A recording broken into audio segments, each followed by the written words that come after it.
Welcome back to the tabletop. My name is Daniel. We have Xavier and Nick here. So we need to recap what we did last time because I'm a dummy and fucked up the settings.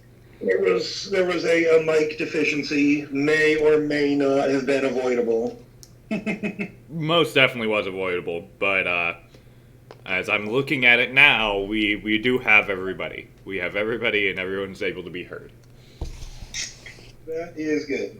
I will say we had some people pop in and out last time, but nobody told us their mics weren't working. So I will ask in the future if anybody notices on stream that our mics are not working, please let us know. It's generally a fixable issue. Yeah.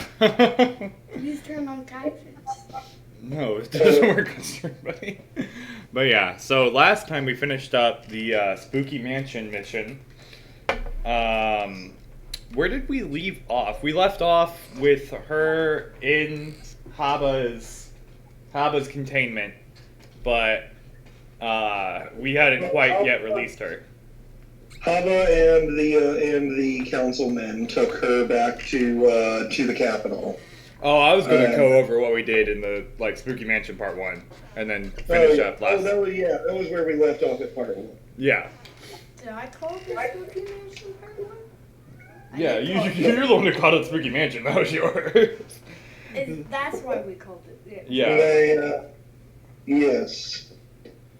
So, basically what ended up happening, in a short, hopefully under 5-minute summary, we released the barrier. She went off to a whole other town, which was, if I can go over here, which was Shirasumi. Sure. And There was many jokes about that name. yes. It's because mainly we couldn't pronounce it. It looked like shit Sumi.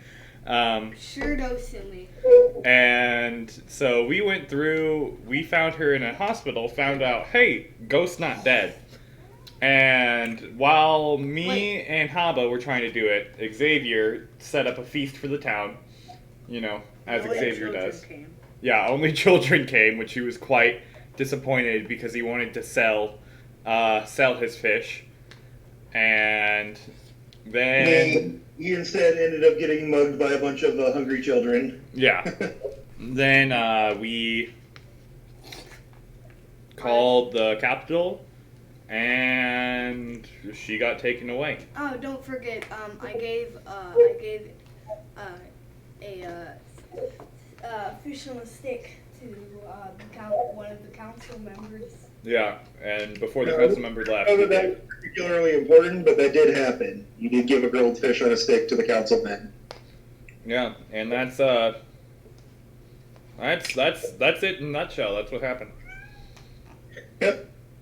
Unlike usual, we did not leave off with picking a new mission, so that will be our first order of business today. Though we didn't really get to do it last time. When you come back in, the guildmaster will want details both from you and Haba about how everything went. And how do you go about describing this mission to him? Pretty much the same thing I just did. Very, very sporadic. I tell. Xavier kind of covered part 1 last time when he did that astral projection thing. And so I just kind of fill in what we had from the rest of it. Which is what I just said. Yes. So he will kind of look to Haba once he has returned from his ventures as well, and he will kind of ask him. So, do you think they could have done it without you? And he kind of looks uncertain for a second. He says, "Oh, they probably could have killed the spirit." Yeah. A guy would join in. I don't think they ever would have found the town, though. And the guildmaster kind of looks like he's thinking for a second. What were you gonna say? A guy would kind of cut in and say, a guy would kind of cut in and say, no, we could not do it without him. And then Lucky just smacks him.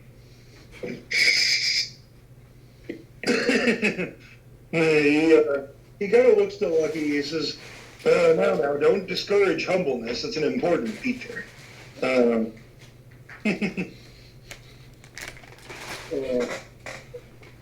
he says, "I'll tell you what. I'll give you provisional A rank licenses for now. I want you to run any jobs of that ranking that you take by me first before you leave on them. Lucky's just like, See if we need someone with a little bit more of a delicate touch to go along with you." He kind of looks at Hava, who is like nodding. Lucky just kind of like scratches the back of his head. He's like, yeah. Thinking about the crater he left. Yes, so essentially you guys have provisional permission to take A-rank jobs, but only at the Guildmaster's approval for now. Sounds good. Can I just visit my friend in Hargion? Dan? If you would really like to. Alright. I guess I'll check the guild board while he's on his way there. Alright, looking through the guild board, you mentioned earlier, which if you want to reiterate now that we're on stream and everything, what you're kind of looking for here. Lucky's kind of looking for this, like, laid-back kind of job, like, preferably on the beach, where he doesn't have to do much, because he's still recovering from the giant gaping wounds that are in his side right now. Fun. And... Out of Your guild does have a healer that you could visit to go have those closed up, though you will be tired for a day or two at the very least. I'm also assuming, like, out of character, that some shit's going to go horribly wrong anyway, so... Also, an anime, if you just I mean, sleep it off. you guys can take a couple days to rest and stuff like that before you go on another job and heal up if you would like. It sounds like a guy is going.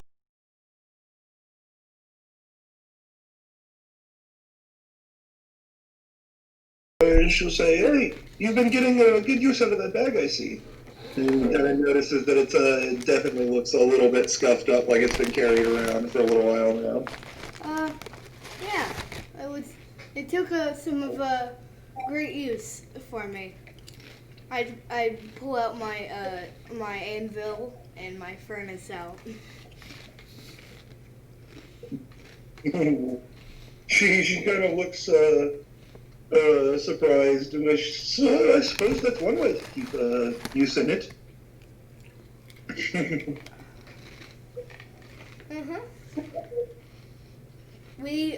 I did a little mission. Oh yes, tell me all about it. I really do wish I could get out and adventure more, but I don't have anyone to run the shop. Jimmy can't do it. He's too dumb. Her assistant, who is like currently sweeping the floor, just kind of hangs his head. We fought a not ghost thing, majig.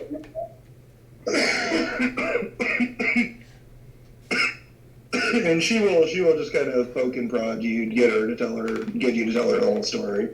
You don't actually have to recount the whole thing if you don't want to. You can just say you tell her the story. But... I tell her the story.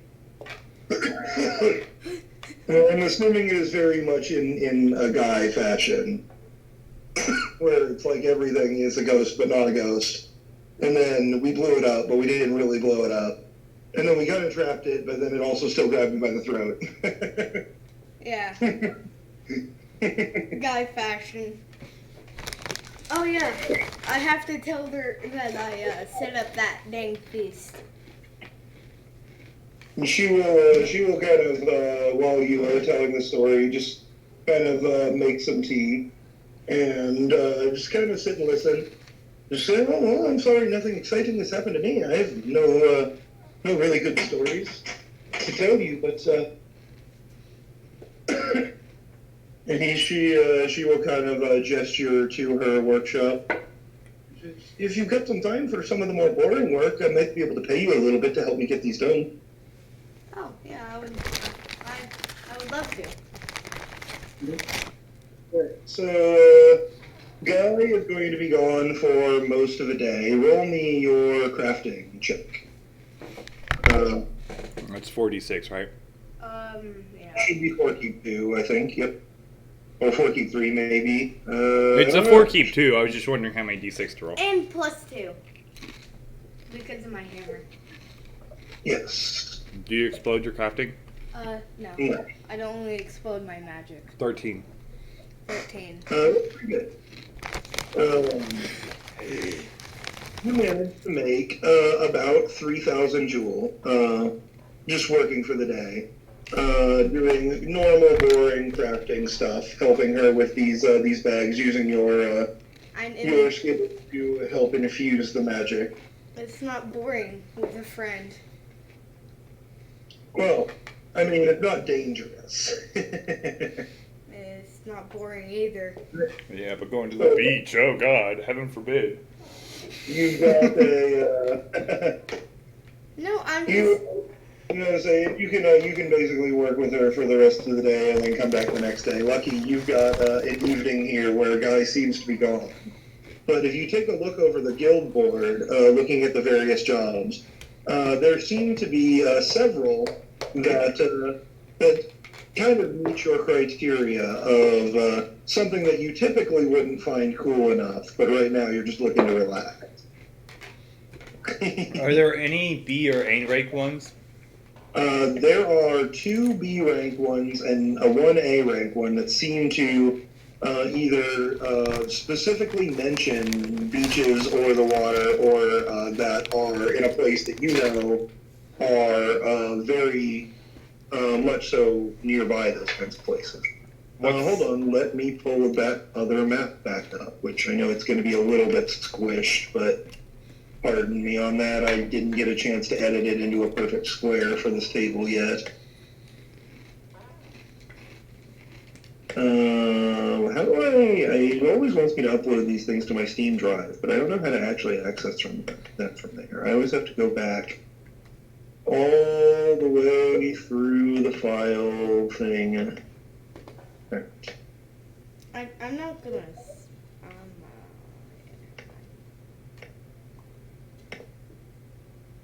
Oh yeah, that totally looks like Europe.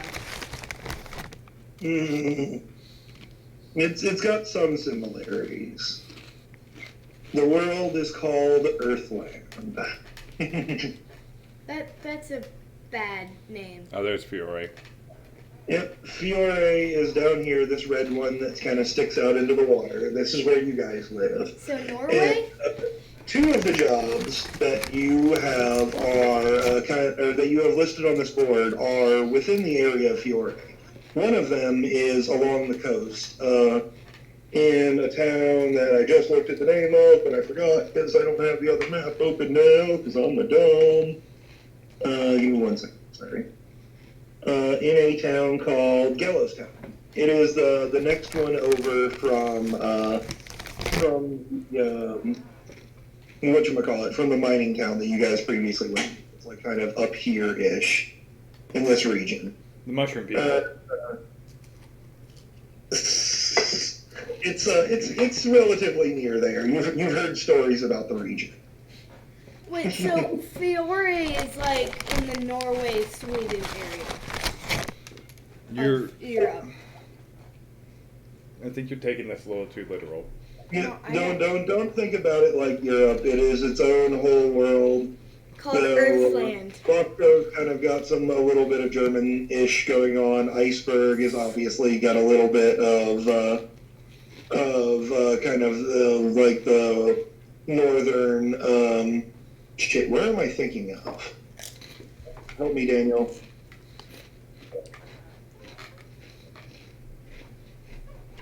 Like Icelandic? Yeah, Norwegian? That's not what I was thinking of. Like Greenland is like kind of like Iceberg up here.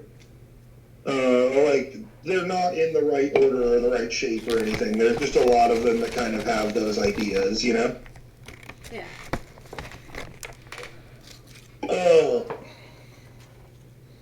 But yes, one of them is up here in Gallows Town, and they seem to be. It seems to be someone looking for their lost child. They were out on a beach outing. They're from much further inland, and now they have lost their child and have been extending their vacation, quote unquote, for a couple of weeks now, trying to find it. Down here in the water, just below Fiore, you have got a request for an island. There is an island out there that someone claims is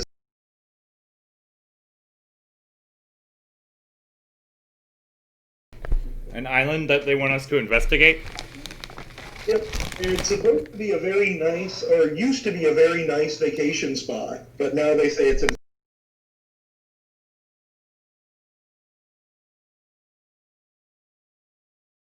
that is available. This one up here was one of the Bs, and then the other B involves a good bit of travel, which is why I pulled up the map here, because it takes place down here on the further part of Ka Elam, which is in and of itself kind of a beach island vacation nation. Like their tourism is their biggest thing. How much does the A rank one pay? What? How much does the A rank one pay? The one with the island, it pays 120,000. What about the B?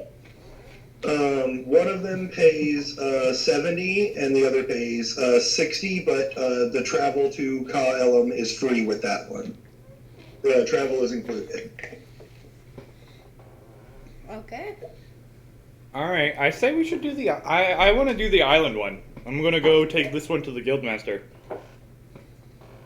He kind of will look it over a little bit and say, infested by demons, huh? Well, seems like the kind of thing I think you could handle. I won't say no if you wanted to take someone else with you, but you're approved on this one. I was kind of be like, okay. If I can send somebody with me, or I can take a guy. You're my partner. Always the You're option coming. of taking multiple people with you, or taking any one of multiple different people with you. You know. Mm-hmm. But your guild mates are always good to get in on a nice high paying job. For reference. I know the money scale is a little bit off. It's based a little bit on the Japanese yen, but not exactly. Like, a good reference is that 60 or 70,000 is about, like, a month's rent pay. Oh, yeah. So doing this job, splitting it two ways, basically you guys are getting, a month's pay for a day or two's work. Or a month's rent worth of pay for a day or two's work, Infested with demons. Which neither of you guys even actually pay rent, because one of you lives in a hole and another one lives in a guild that you founded. This is also true. I don't pay rent. Yeah, you live in a hole. Yeah. Neither one of you guys actually pay rent. But I was just giving you an example, like, if you wanted to rent an apartment in this world or whatever, you could expect to pay about, 60 or 70,000. Non-founding guild members, because it's more of a kind of a dormitory style lodging that they have in the guild. Non-guild members typically pay about 20 to 30,000, depending on how the guild sets it. All right. Okay. So I'm gonna wait till a guy gets back before I go asking, because I'm gonna run it by him. Alright, so you've Nice. got plenty of time to visit the healer, or get drunk, or whatever you do for a day. A guy will be back, I presume, the next day. Yeah. You're working until it's like super late. Yeah. So I can get the money. Yep. I'm gonna do both, get drunk and visit the healer. Alright, let me check my things here. I don't remember what I named the healer.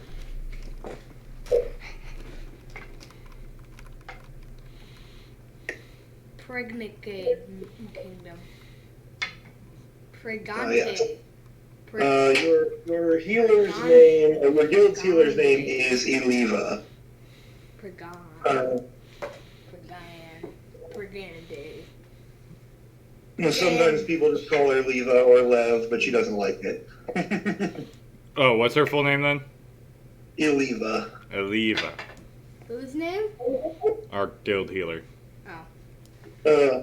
And her magic is a particular type of growth magic. She doesn't particularly undo any damage that is done. She causes it to heal much more quickly. She lays her hands on you, and your wounds heal over. They itch very badly, which I'm sure you're probably used to getting healed by this person at this point. But it's a strain not to reach down and scratch at the closing wound, as you experience all of the minor uncomforts of this wound healing over time in a matter of a few seconds. Yeah. Sounds about right. I'm just sitting there, like, trying not to cuss. Good. I said I'm just sitting there trying not to, like, cuss. She just kind of straightens up, and she will say, "Oh, there, you should be fine now. There's no need to squirm around like that. Come on, you've been healed enough times. You should be used to it by now." Just because I've been healed enough times does not mean I like the feeling.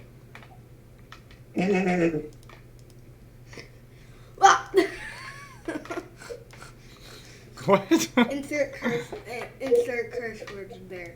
When are you going to come back and let me work on that motion sickness of yours? She's, for years at this point, had a constant proposition that she wants to put you on a very small train, basically that rides you around the guild house yard, and repeatedly cast healing spells on you to, she thinks, make this go away. To you, this sounds like a horrible idea.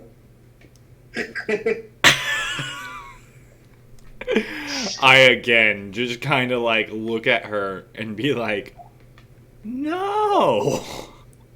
like, I cannot describe. Did you at any point ever agree to try this prospect even once? I feel like I would have tried it once to be like, yeah, let's go. Like, I was drunk, and I was like, yes, this is a great idea. And then... all right. What happened is you vomited with the violence and intensity as if you were vomiting repeatedly over the course of several hours, all in 1 minute. Huh. She is convinced if you do this enough times, it will work. Hold on. I'm getting a phone call from Granny.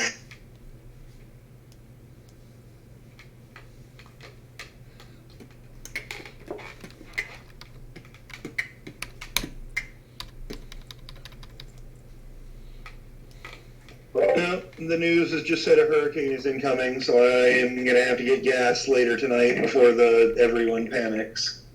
Oh, another one? Apparently. Huh. But, yes. Basically, she is convinced that if you go through this horribleness enough times, it will cure you. Well, no.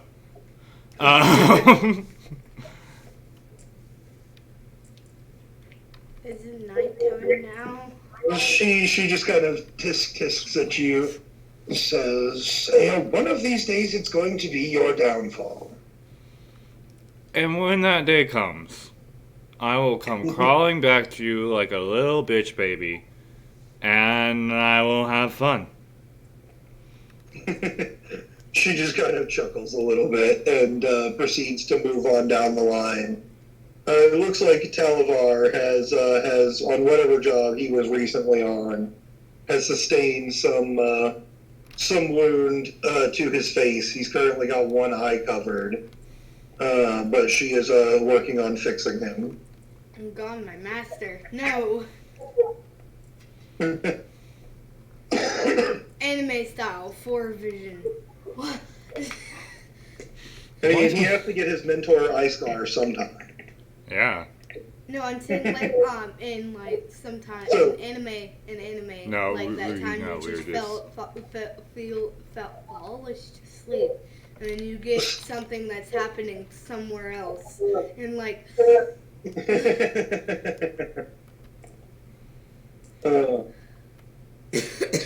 And after this point, if you're just going to get drunk for the rest of your evening and not do anything particularly else, the next day you wake up with a little bit of a hangover, and Guy has returned. honestly, I'm not gonna be in the guild hall. I'm just gonna be walking around the town. You're just going to wander around. What are you intending to do? I mean, as you walk around town, some people wave to you. They've seen you around before. And some people some people just seem to be going about their work and doing their normal day-to-day things. Can I look for a little small building that I could buy for any chance? You wanna go house hunting? What kind of Well, what kind I of don't place want are to you go. looking- I don't want to go house hunting because I have a hole that it's perfectly fine. Oh, you want to buy your shop? That's what you're wanting to do. Yeah.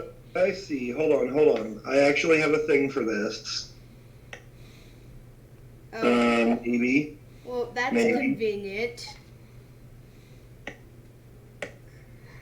I anticipated you guys needing a city map at some point. Now, I want you to know, there's not supposed to be a river on this map, but there is a river on this map. I have not been able to get it to go away. Okay. Do what that thing says.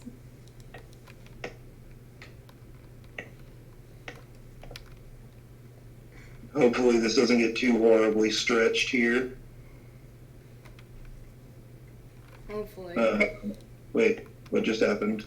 What did It's doing like a loading thing. I think my tabletop might be lagging. But yes, how big of a grab building one. are you looking for, and how close to the guild hall do you want it to be? Well, I want it to be presumably close, but I just want a medium sized. Alright, let's see how this map comes out here. Jesus. This is your guys' town.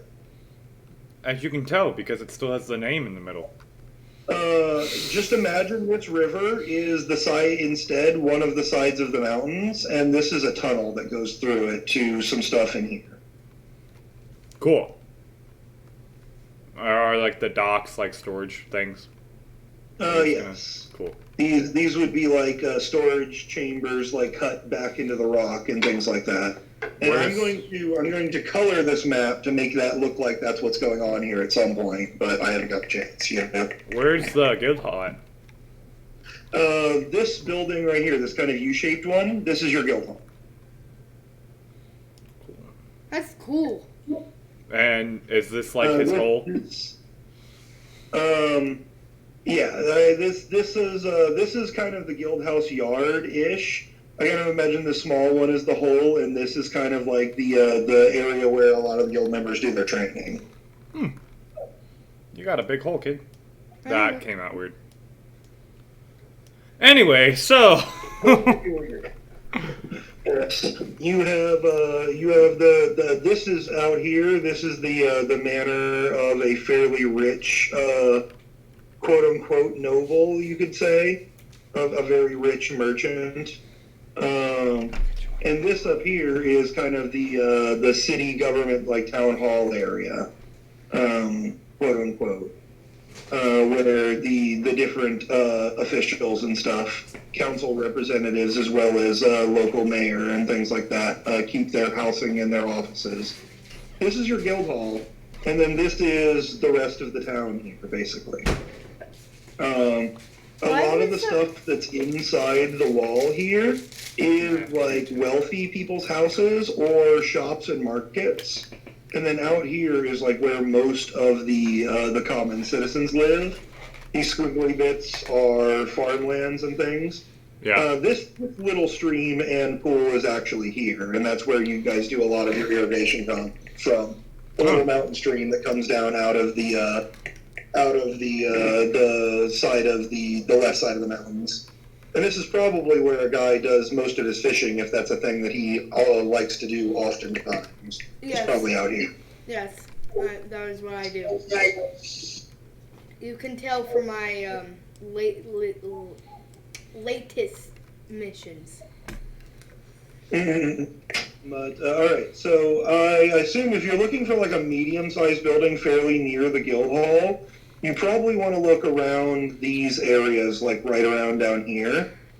This is kind of a market area with shops that go facing out on these two sides, and then shops facing in kind of in this middle pathway here. And I will say... where's my pen thingy? I will say this one here, and this big one down here are currently empty. If you look around. I'll take the big one. Do you have the mic? Or the price of the big one, as far as rent goes, if you want to pay per month, you're looking at about 100,000 jewels. you don't got that? If you want to purchase the house, if you want to start making payments down on it, it's going to be 150,000 a month to make basically the mortgage payments until it's paid off. The smaller ones are definitely cheaper. This one is kind of a medium-ish sized one here, and this one is a relatively small shop. I'll take the medium-sized. The medium-sized one has a monthly rent of 70,000. All right. Basically, keep in mind that basically all of the money you guys have made so far, you've made in like less than a week. You're just going to have to remember at the beginning of every month you need to have that rent, or people are going to start coming and being like, hey, rich-ass guild wizard, why aren't you paying us our fucking rent? But I want to buy. On the medium-sized one, if you want to purchase this establishment,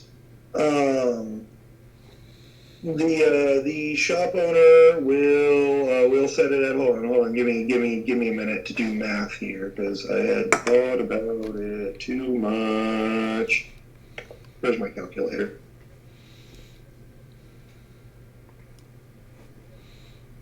Let's see.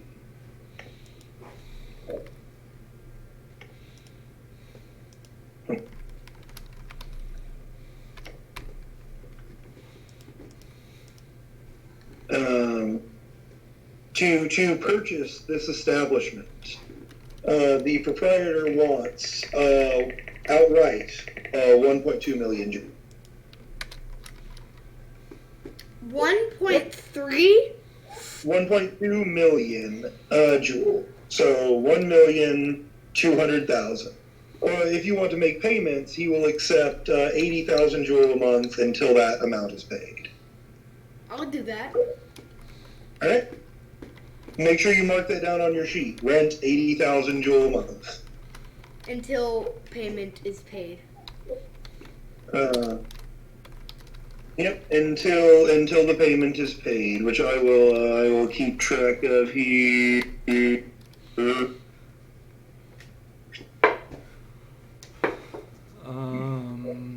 Probably gonna make 80,000 a month. Yeah, it looks we can like do that. you're We're at you're- like you will if you and he will absolutely accept forward or excess payments towards the cost. If you have extra money that you want to go ahead and pay up front, he will totally take that towards the cost to buy equipment. All right, I'll pay half. this is what you got, I'll pay half for my jewel. which is 80,000. So you have your first month. Yeah. All right. Okay, so you're now at 80,000 jewel. Yeah. Just blah blah. All right. Excellent. Now that you have acquired the thing, I will say excellent. And first month, of course, due up front. I will be charging you from here, or I will be expecting payment on the 5th of the month, no later, from here on out. It is currently the 7th of the month, so you've got basically a whole month before you need to pay up again. All right. Oh, it's jewel, not gil. Dang it, Daniel. I mean, honestly, the price comparisons are not all that far off. Yeah, I know. It's just I was putting it like my inventory. I was moving it around till I actually had an inventory thing, and then I moved Xavier's guild to where he had his right inventory thing, because it was like up here. I don't know why I had it up here. As far as your shop goes, when you enter, I probably should have told you what everything looks like before you agreed to pay for it, honestly. But there are what it seems to be 2 large rooms here. One that was previously used as a storefront, and one that was used as storage in the back. Though it works well for a typical shop setup, because you can have your room where you do all your forging and your cutting and your grinding and all that stuff, and then you can have your clean room where you put stuff together and sell it to people if you ever want to. Yeah. So, just so you know, on this map here, it looks like we've got a little purple dot that is going to signify that this is your building right here. There is a back door that goes out this way, but your main entrance, the way they were using for like the store side, is on this side over here. All right. And then there's a back door and a door that goes out, and then it looks like this back part was a storage area. It's got like concrete or like stone unfinished floors. Pretty decent for setting up a shop in. Nothing that's going to catch on fire back here. Stuff like that. All right. I'll. Right. Are you going to head back up to the guild, or what's your plan? I'm going to put up my prices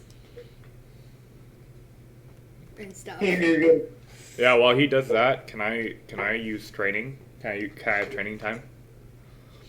Well, yeah. I mean, yeah. You have time here for one training if you would like to re-roll one of your types of hit points. Oh. Are you going to train alone, or are you going to get somebody to do it? I was going to check around. Do we have like a fire and a lightning wizard? I was going to try and get both in.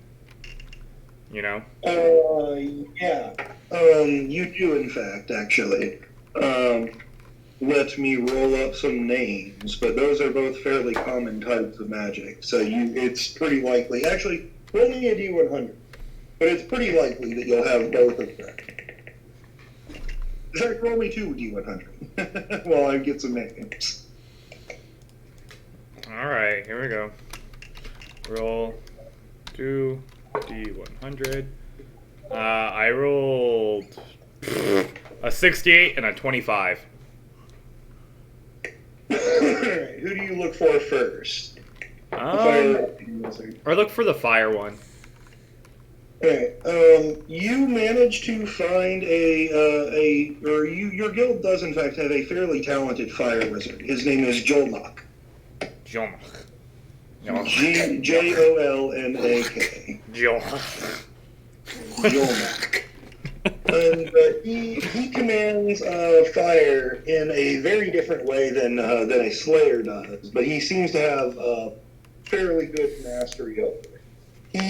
He manipulates the properties of fire so that he can project attacks that are technically fire, but contain many other properties, such as also being poisonous or being freezing instead of burning. And the color of the things change as well. But he does all of this through kind of a hand gesture combination similar to a conductor at an orchestra. Whoa. He produces the fire and then causes these streams to zip around by directing them with his hand. Huh. Don't you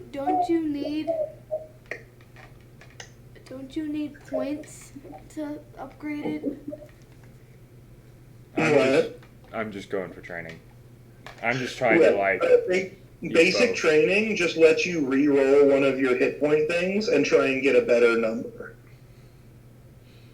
But what about the lightning wizard? Your guild does in fact have a lightning wizard. Whose name is Berk.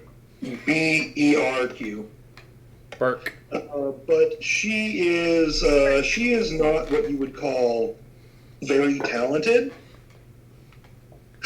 I'm guessing. Is she good enough to shoot fire or shoot lightning in the direction of me?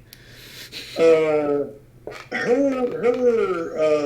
interesting quirk of her power that kind of holds her back a little bit is that her lightning only passes through objects, though it can pass through many things that lightning would not typically pass through, like earth and things like that.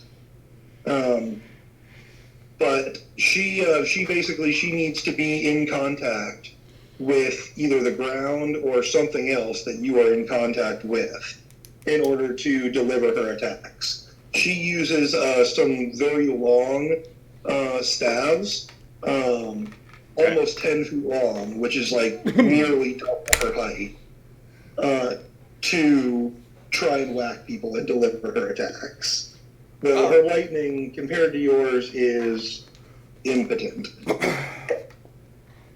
But would I be able to eat it? Maybe. It would be, actually, that may make good training for you, because it'll be a little bit tricky, considering that it's delivered through object. Alright, I'm down. I go up to both of them, and I'm like, hey, look, I need to try and ingest both of these at the same time in a way that I don't get sick. Would you all be willing to help me with that? And you approach Jolmek first, and he says, yes, I will gladly help. It seems I have been having trouble against other fire users lately. This will be a good chance for me to practice as well. I'm like, hey, yay. And then I go up to Burke, and I'm like, yo, I got a proposition. I will let you shock the shit out of me with lightning as long as you help me trade. And she just kind of says, I don't even know if I could hit someone like you. It's worth a shot. Let's go. I guess I could try. She will grab her ludicrously large stick, basically, and carefully maneuvering it around the tables and out the door.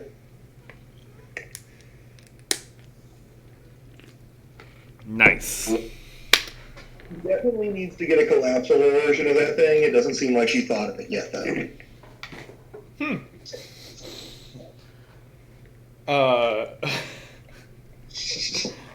Yes. So, I think I know my prices. But yes, go ahead and throughout the course of your training, I assume you're going to do either body or spirit with It's the spirit. type of thing you do here. Yeah, it's spirit. Yes, they seem to they seem to be quite uncoordinated at first. It doesn't seem like these two guild members have ever worked with each other. Though they seem to quickly start picking it up and pincer attacking you and hitting you from multiple directions at the same time. And you get quite a good practice workout in. There's when you consume both elements at once, there's still a slight wrongness about it in your stomach, but it's nothing you can't ignore at this point. Hey, and I've gone from 13 to 17 in my spirit. Very nice. All right. I think I know my pricing. I mean, what are you putting pricing for? Like, so far you don't have anything to sell yet. Swords? Well, weaponry. Just weaponry. Alright. I mean, you're probably, honestly, if you're going to do, like, custom work for people, you probably don't want to set immediate prices. You probably want to see what the person wants before you tell them price. No, I'm just setting a minimum.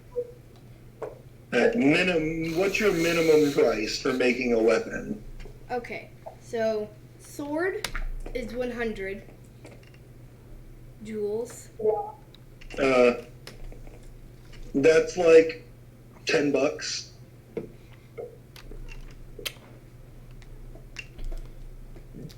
Axes are And 100. Oh, you probably want to set your minimum for not even non-magical stuff like this at least 1,000. You're not going to be able to buy a sword very cheap around here. It takes special skills to make, and it's going to take you to make a sword probably like at least a few hours, even with your magical abilities. So I'm just telling you, like, you probably want to set your minimum price at least a. if I set up to 1,000, there's not going to be a lot of people bursting through my door saying, I want whatever. Well, why not set it to like 500? That way I mean, you're at least making a profit. Don't think about it in terms of dollars. Remember that, like, you're paying $60,000 for this place every month, and like that means that like this guy over here with about the same size building, like he's probably paying about 60,000 or 70,000 as well, or 80,000, whatever. Yeah, you're buying, so you're paying 80,000. This guy over here is probably paying about that too. Like these are not big numbers, really. Okay. I'll pay 1,000 for a sword. 1,050 for an axe. If you wanted to go out into the city and find like a really shitty used sword, you could probably do that for like 300 or 500. Like a sword made custom for you is going to be at least 1,000 anywhere else in the city. Just so you know. But yeah. Then 500 for at minimum for a sword. So you're gonna do competitive pricing first. Yeah. And here's the other question: What do you do? Like, do you leave a note or something that says like, if I'm not here, come to the guild hall or whatever? 'Cause you're probably not going to be in this building most of the time. Or do you want to hire somebody to work here, which is more money, but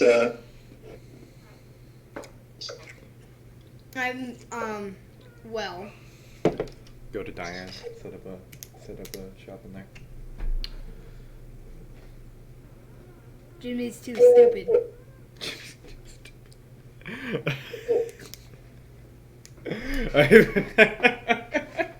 Jimmy already works for her. I meant like see if Diane would take commissioning for you. No. See if she'll like send business that way. Yeah. That's Yeah. a good idea. Yeah. If you tell her about it, she probably has people coming into her shop looking for all kinds of other magic items that she doesn't know how to make. So if you ask her, she could probably send you like people who are looking for weapons over to your shop. Yeah, I'll go. Well, that And means another. the thing to keep in mind there is that anyone who comes from Diane's shop, both is going to have come a long way, and is going to want something magic. And that's why. Which takes longer to make, but is going to be way more money. Yeah. So I'm gonna set that price as a 1,500. You don't. What? Remember that the bag you bought from Diane was 6,000. So I can set it higher. Yeah. I think, honestly, if I had to recommend, I think you should worry about this once you've gotten a little bit more of an idea for how much money is worth in this game. Okay. I'll just. Like it may just be better to talk to people and see what they're willing to pay for now. Just because it seems like you're not quite sure yet, you know. All right. I'll set up a sign on my on the door. If I'm not here, I will. If I'm not here, I will be here tomorrow probably. Okay. If not here today, we'll most likely be here tomorrow. Probably. A guy. That's your business slogan? Okay. No, that's my sign that says like. I know, I was just making fun. It is around this time that you begin hearing the very loud and seeing over the roofs of the building just jets of flame and lightning shooting up in the air, cracks of thunder. Something's going on over at the guild house. I just kind of like stare at it and go, I mean, well, hopefully kind you of don't looks like Lucky's die. magic. Some of it. We didn't hear what you said, Nick.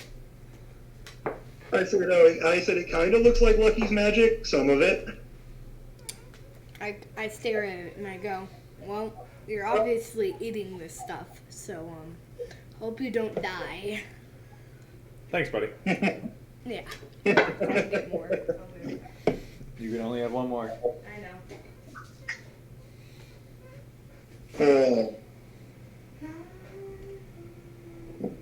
So can I finally entice you back to the guild hall? No, he's grabbing his ice cream right now. Can he finally entice you back to the guild hall? What? Nick asked if he can finally entice you back to the guild hall. Yeah. He said, yeah. Okay.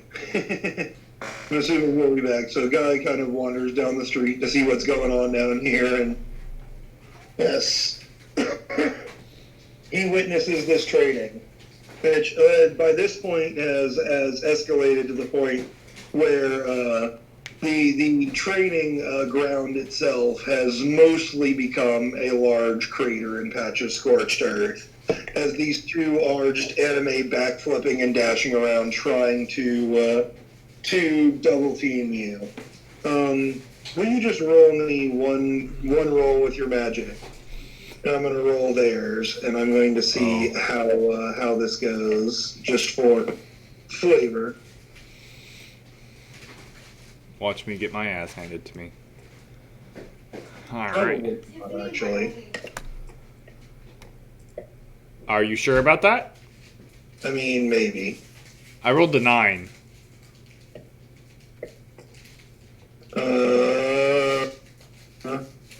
Yeah. Well, even combined, they only actually rolled a 14.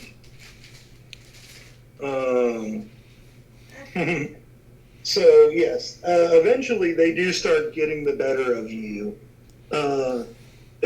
some point you're just filled up with all of the energy that you could hold and have to start venting it into the air to even continue. And they do get the better of you, beating you up just a little bit for 4 or 5 points of body damage. How many? Over the course of this entire time, you take 5 points, basically.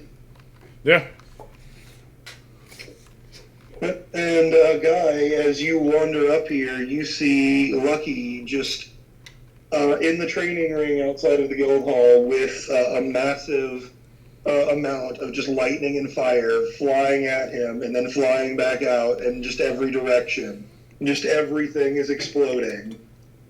Until eventually they all just kind of stop, and they're all like, both Lucky and the other two seem to be covered in some minor scrapes and bruises and stuff, like you would expect from training, but nothing too serious. I start like running up. Don't destroy my hole! They are not destroying your hole. Your hole is, it's not really the full circle here. It's like more like over in this area, like here, let me draw a circle. Your hole's like back here. The hole. The almighty hole. We just made a new hole. Here. I mean, there's now a new hole here. I'll move And into it. Duba also seems to be standing nearby, actually. Just kind of rolling up his sleeves and getting ready to fix it once everyone gets out of the way. Because, in fact, as one of the founders, Lucky, you would know, he actually gets like part off on his rent every month, basically for fixing this kinds of bullshit. Yeah. For when we completely destroy the training ground. I mean, there is a good reason. Most of your guild hall is, in fact, made of stone. The roof is a wooden and in some places thatched as it's been burned through and repaired. But the walls seem to be stone, and now you maybe understand why. Oh, yeah. I walk up to Duba and I say, let me move into this hole. This is my hole now. My hole. We need this area for the training grounds, though. Take my hole. It's not big enough. We would destroy the houses nearby as well. I'm sorry, but the guildmaster has set aside this area for training. You'll have to talk to him if you want to change that. Fine. I'll jump back into my hole. You jump back into your hole. Alright. So, yes, at this point, you can either deal with it or make another visit to the healer. She'll probably bitch at you for showing up 2 days in a row, but... I'm just going to deal with it. Yes, a guy has wandered back in and has just dropped back into his hole. I'm going to walk out with the flyer that we took and just be like, hey, I chose it this time, and throw it at him, and then realize he can't read, and then I explain it to him. Yes, the job details, in case you have forgotten, is that you are to go to an island that is supposed to be a very popular and beautiful vacation spot. But people won't go there anymore because they say it's infested by demons. And nobody has ever actually provided a good evidence of any of them. Photos aren't a thing now. People are telling stories, and no one wants to go to the island. Yeah, what he said. I just stare at him and I go, well, I do see this. How many jewels does it sell? 120,000. 120,000, and That's enough to pay my the next poster rent. for Guy's reference has a like a picture of a little cartoon island with a palm tree on it. Well, that's enough to pay my rent. I just kind of like nod, and then I'm like, so you're ready? And I go, actually, I want a few customers before we leave, so. And I just hop into on a pile of rocks and start sleeping. What are you doing? He said he wants a few customers before he leaves, and then he fell asleep. On a pile of rocks. It will probably be a little while before you get any new customers, being that you just only opened up here. And you're fairly deep in the markets here, not by the main road. Those places are a lot more expensive, so you probably wouldn't have wanted to be there anyway. Unless my place gets so much that I get a worker and then I move to the main. And then every workplace would just be mine. And then that's the story of how I became the president of Food. I mean, I'm just saying, with your business model here, you've just stuck a sign on the closed and locked door that says, "If I'm not here, I'll probably be here tomorrow."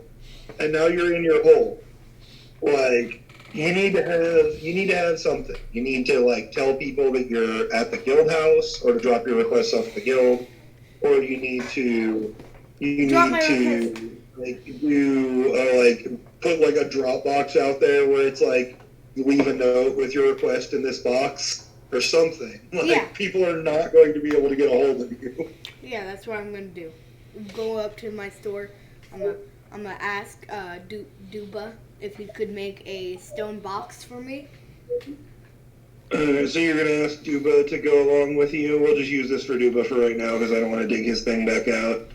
Lucky, are you going to follow along? No. Are you doing something else? I'm going to actually just sleep until a guy comes and tells me we're ready to go. Alright, so you go inside and take a nap. I assume you tell a guy this. It's just whenever you're ready to go, come and get me. Yeah. Alright, and yes, Duba will make a box for you with kind of an embossed sign where the sign reads drop requests here or whatever you want him to put on it, you know. Drop weaponry requests or some type of farm request here. Alright. Also, you're going to need to get somebody to read these requests for you because you can't read. But he does it. I'm going to ask Lucky that, actually. Where's your character thing? I would say, where did a guy go? Did I accidentally delete him? Flip the table. I think I accidentally deleted him. I brought him back, though. Alright. Oh no, you deleted the God Cube! He will make a request box and a sign I for know how to you. make another God Cube. Okay. Alright. What now? Are you gonna go get lucky? Please tell me you're gonna go get lucky. No, I'm gonna just go in the back and kind of make a rock bed. I'm gonna ask Duba if he could make. Never mind. I'm just gonna lay on the floor and go to sleep. It is like 1 in the afternoon. Still, I'm gonna take a nap. Alright, so both you and Lucky take a nap. Each of you roll me a d6 to see who wakes up first. What is going on here? I'm just trying to send you guys on a mission. This is a 2, and then I'll roll again. Another 2, so we both wake up at the same time. Yeah. In fact, you both wake up to the sound of an incredibly large crash. It is louder for Lucky, however, than it is for a guy. Woo! Not close to the catastrophe. Let's go. Lucky, I'm going to do Lucky first because this is more immediate for you. As you snap awake, a giant metal spear seems to have lodged itself through the roof of the guild hall. I bolt up and I run out to like the location of the giant spear, and I just look at the guildmaster and I go, "The fuck!" It wasn't me, you fool. We're under attack. The fuck! And then I run outside. I'm gonna just go back to sleep. For a guy, Lucky, you run outside, and you see kind of floating down the mountain range, a very large, what looks to be a war balloon, basically.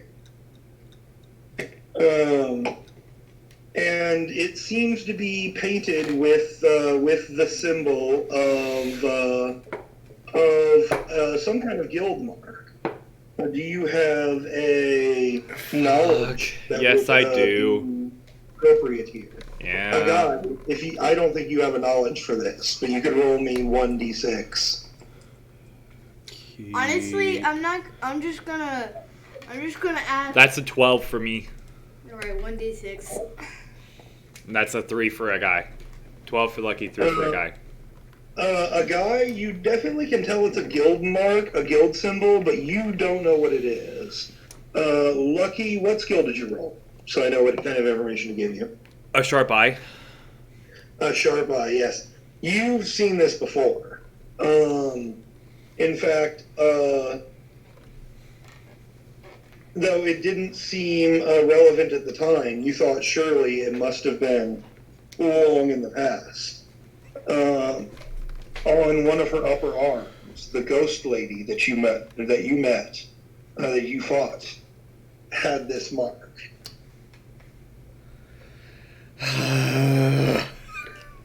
It is the mark of a dark guild. Fuck. All right. That you have only ever heard vague references to. That's why she was attacking that place. Well, there's Well, a lot that of and- there's a lot of reasons. Well, that and it's was her sister who died. But still, that's why she. All right. That's why such powerful magic ability. So I'm gonna roll fuck. Well, hold on. I'm not entirely done yet. Ah, shit. All right, cool. I'll just You take a nap. know a little bit more information, and then we also have to see what a guy is doing now that you've run outside. He gets an action here as well. We should probably roll some initiative. I'm gonna give him at least one surprise round action here. You know. Yeah. I'll just. But yes, the guild itself, the symbol is kind of a swirling shape that just kind of is reminiscent of a drooping tongue. And you have heard them referred to, or you assume this must be the Dark Guild that you have heard referenced, though never come in contact with Gorgon tongue. Interesting. All right. Well, you said I was allowed to roll fuck. No. What are you doing? Am I close enough to fucking shoot them with lightning? At the moment, they seem to be about maybe 100+ feet up in the air, and kind of here. Actually, let me get a little thing for them here.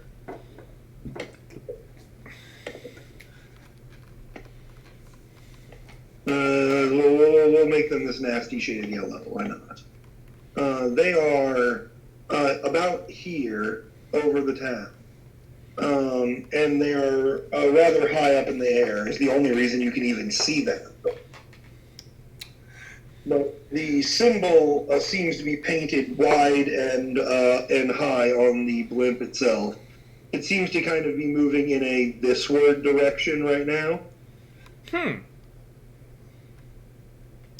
I make an attempt to hit them? You could, but at that range, it's going to be quite the difficult shot. All right. What would a 15 do? Unfortunately, your lightning reaches them, but by the time it does, it's lost so much strength, and it just kind of fizzles against the exterior of this blimp that seems to be hung with metal plates. It seems to course through them, but otherwise have no effect. Fuck. And Lucky just kind of like turns back to see if any other guild members are popping out. A guy, what are you doing? As you hear this crash and you wake up, or rather, from your end, it's more of a poof than it is a crash, because you're hearing the shot that propelled this arrow. I just kind of go like, oh, okay, and I just walk out. I'd look into my box, and As soon as you walk outside, it is very obvious from here that there is some sort of big giant blimp in there, which you already rolled for. You can tell it's got some kind of guild symbol on it that's not yours, but you don't know what guild it is. I just kind of say, oh crap, and I'd grab a request from my box. There are no requests in the box yet. Okay, then I go over to Lucky. You're gonna run down to the guild hall? Yeah. Alright. And by the time that you have gotten there, Lucky has fired a shot at this thing across the roofs of the town. And it seems to have just fizzled. And not done much of anything. You guys hear a booming voice, as if magically projected, come across the town. It says, "You have taken one of ours. In return, we will take one of yours. Choose wisely." I just kind of cut my hands and scream, "No, you!" I'd point at Lucky. And then again, I just turn around and I like looking, waiting for more guild people to come out. The word kind of drifts in. And I just kind of. you can see several on the side of this thing, several magical circles, kind of slowly lining up down in front of what you can only assume to be a ballista. So far, 2 circles have lit up. You have no idea how many are needed to fire again. I'm just kind of like sitting there with my hands on my hips, like looking around, like, anyone else coming out? Like, Reaction! just us? Yes, basically everyone in the guild house is out here at this point. And I don't have a reaction skill. there are at this point everyone that you guys have so far met, except for Hava, who does not seem to be here at the moment. Okay. I just kind of turn to the guildmaster and I'm like, so, obviously, we're not giving up one of our own to these fools. no shit. I just kind of like stare at them like I'm willing to go. I mean, I'm willing How to does go. a guy die? The guildmaster just kind of looks at you in surprise, and he's like, "I don't know if you recognize that symbol, boy, but that is one of the dark guilds. They will not be kind to you. Breaking your limbs torturing you for days is the least of what they would possibly do. I live in a hole. I I've get offered you burns places on to my live. finger. You choose to live in a hole, child. I just kind of like look at him. I'm like, he's willing to go. I have burned my finger countless times. He's an idiot. Just let him go. I have a 10% chance of burning my finger. He kind of just rubs his head and he says, even one as stupid as this, I cannot let any of my guild mates be taken by these monsters. I just start walking towards the blue. Okay. Which way are you going now? It's kind of moving around this way. Which one of these streets are you taking? Well, Daniel hasn't moved your thing. there's this, oh shoot. Wait, what am I doing? They're moving it.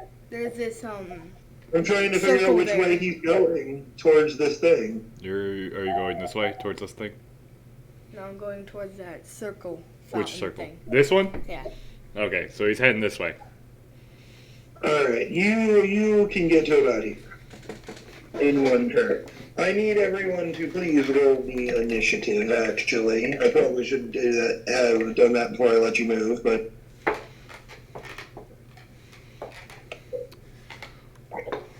Wait, before we do this, as I start walking towards the little circle, I'd look at Lucky and I'd wink. Alright, hold on. Give me a minute because I'm going to need to write this down. Don't change my dice. Sorry, I didn't know that was your dice. Also, you just pressed E instead of R. I noticed. I'm trying to mark down initiative here, and I have dice for NPCs, I have dice for enemies. Well, me and X both got 6. I'm going to need you to re-roll because the bad guy also got a 6. We both got 3s. For 6.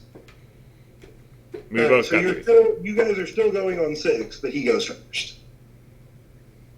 Okay. That's how breaking the tie works. You don't use your new roll. You just go after the person who wins the tie. You know? Yeah. Should me and Xavier roll again because we also both got the same number? Yes, you guys need to roll again and tell me who goes first here. Both. Okay, maybe I should stop rolling both these at once. I mean, I don't think that should matter at all, but... That one. Alright, so that's a 6 is what it says. This is your roll. See if you beat us. But how did it land like that? I don't know. Hard work and determination. This dice. This is my dice. No! I rolled it. No! I rolled it. You rolled both of them, so why You don't go you count right both after of me. them? I always assume that when you roll both dice, it's lucky first and then a gun. That's what I always go by every time. So yeah, a 6 and a 1. Yep. That just means you go after me. It is. You still get to keep your 6. It just means you go at the end of all the 3 people that got a 6. So it's bad guy, me, you, the rest of the fucking people. Yeah, hold on, and I'm checking the things here. I probably, you know what? Fuck it. I'm just gonna have, since they all roll lower than you guys, I'm just gonna put in guild as one turn. Oh god. Oh god. So you now have the bad guy, then Lucky, then Guy, and then literally everyone else because they all rolled lower than you. All right. Welcome to the Battle of Fiore. Here we go. Battle of Fiore prequel. There's actually an anime episode called that. It's a completely different thing. All right. Or Different episodes of the anime all combined together, just so you know.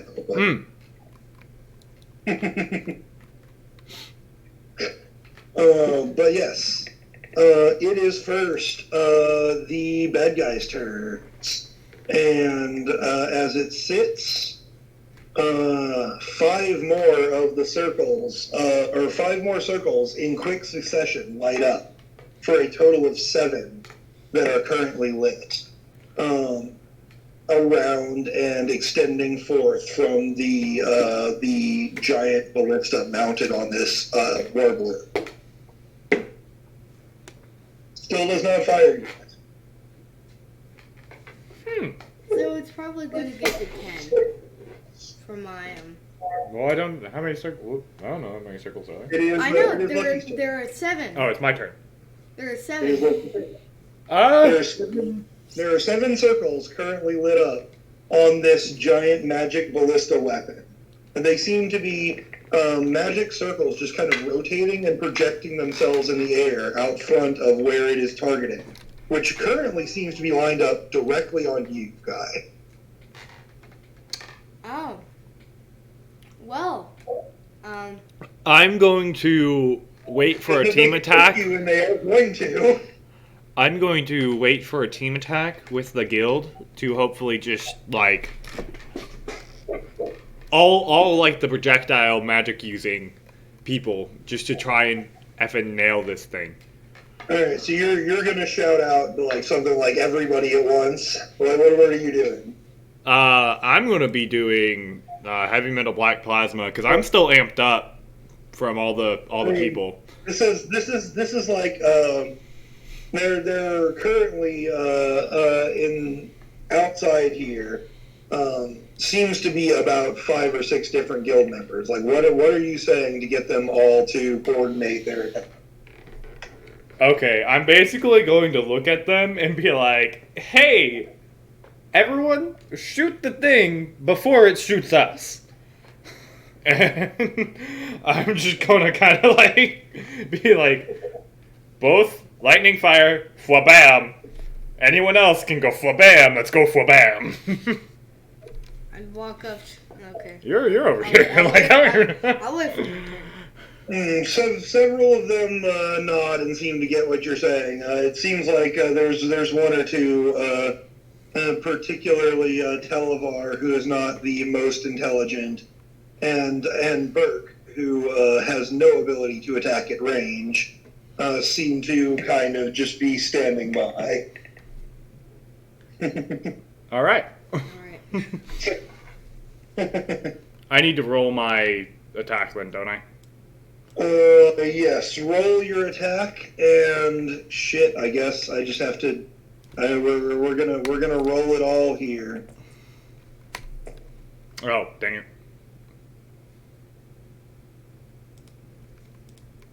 Okay. All right. Cool. We'll just count that. What is that? It's an explode. 12. Oh yeah, I guess I can go again. Twice. Cool. It's another one. Another one. So you got 2 explodes, but Both of them are ones. Come on. both of them ended up as 1s. Yeah. Excellent. That's 21. All right. Plus 21. 2. Plus. No, I don't get a plus 2. I get an added keep from 1. From the ones. I get an added keep 1. So I was. Yeah, just keep your total in mind for now. 22. Here. 22. 23. This is 23, for whatever. the guild master here. Nanny. What was your total? 23. 23 plus the guild master's 27 is 60. Now I can do all of the much weaker guild members. He's the only one that's on par with you guys of this group, but Okay. we just need to keep in mind the numbers, because I'm telling you, this balloon has a ridiculously high resistance. I didn't really expect you guys to try and shoot down the balloon. I didn't really expect me to try and shoot down the balloon either, but. Oh, fuck, man. Alright, well, apparently his training with you paid off.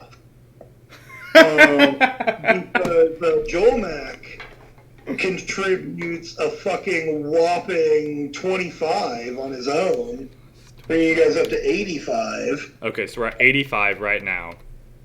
I want you to know that started as a 3 keep 2 explode. Hey, way to go for training.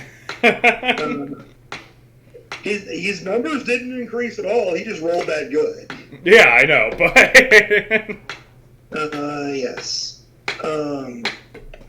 And the bartender, Kima, will add her magic to his, creating a combustible stream of alcohol flowing along with this nonsense. Wait. For another 9, so we're at 90. Tequila. 96. Tequila. 85 then- plus 9? And then finally, we've got Duba throwing some rocks. Yep, like he always does. Savage. Duba. Man, everyone is exploding like crazy. Like team attack for the win, apparently. All right. Yes, that is a absolutely fucking extraordinary number. But now I need to roll defenses. Wait, what's for- the final number? Just so I can put it in here and remember it. The final number is 116. Okay. Can I add on? Well, what are you doing to add on to this? You don't typically have ranged attacks unless you are transforming into someone that does. Who do you have that has a range attack? I have Televar. Yeah, you do. Televar, you could like throw some icicles or something, I guess, if you wanted to change into him to do this. All right. Well, then our actual total number is 124. Wow. Yeah. So I did 6. 8. We don't have enough dice. Where's the dice bag? The dice bag is underneath the giant dice. Oh, it was underneath the giant dice. It's right here. How many more dice do you need? Yeah, I grabbed it. I got it. Yeah. Shit. The balloon seems to you burst through with everyone's combined attack, adding together the side of one of these metal plates, and the balloon is obviously losing air and losing altitude, though it is only sinking slowly. And it seems to still be drifting this way-ish. Alright, for my move. Well, that was everyone doing combined attack all together there. Yeah. Which will bring us back around to the blimp as they are sinking and falling. 3 more circles light up for a total of 10. And they are going to fire upon a guy. Yeah, I don't... Oh, that's a lot of dice. Okay. Alright. Flex, you idiot. Yeah. Yep. Give me your reflex or fortitude, your choice, and a body save versus 25 points of harpoon damage coming at your face. Alright, Fortitude fortitude. is 8. And then let me roll for them. You have a 4 keep 2. Yeah, because I'm awesome.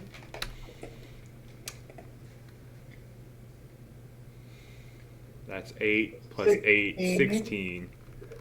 You take 9 body damage as you just barely manage to flex your way through this, as this harpoon passes clean through your stomach, off to the left side. 25 damage. Use 25. Leaving a substantial hole in you. Ow! Yeah, so 13 minus 9 is 4. You have 4 hit points left. Ah, shoot! Ah! You flex just hard enough to be alive. That's why my abs have abs. That's why your abs have abs. Got it.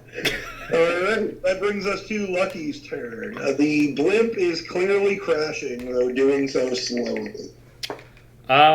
Is it close enough? Actually, you know what? I'm just gonna do it again. It's closer now. I'm going to say the same thing again, except for this time.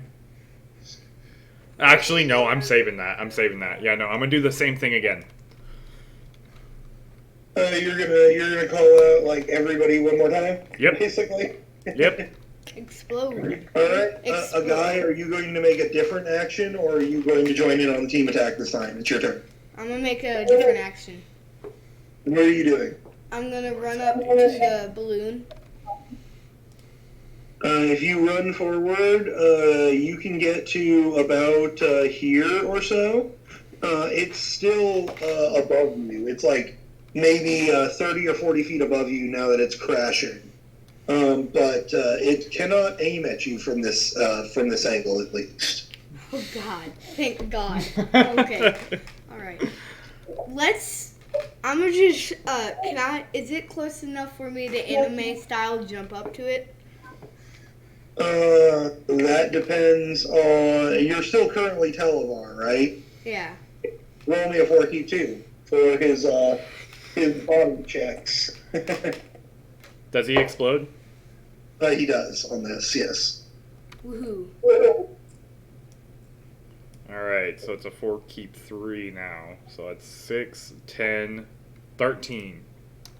Yes, you launch out some water from your hands as you jump up, instinctively using one of Talavar's moves, and you are able to grab on to this balloon.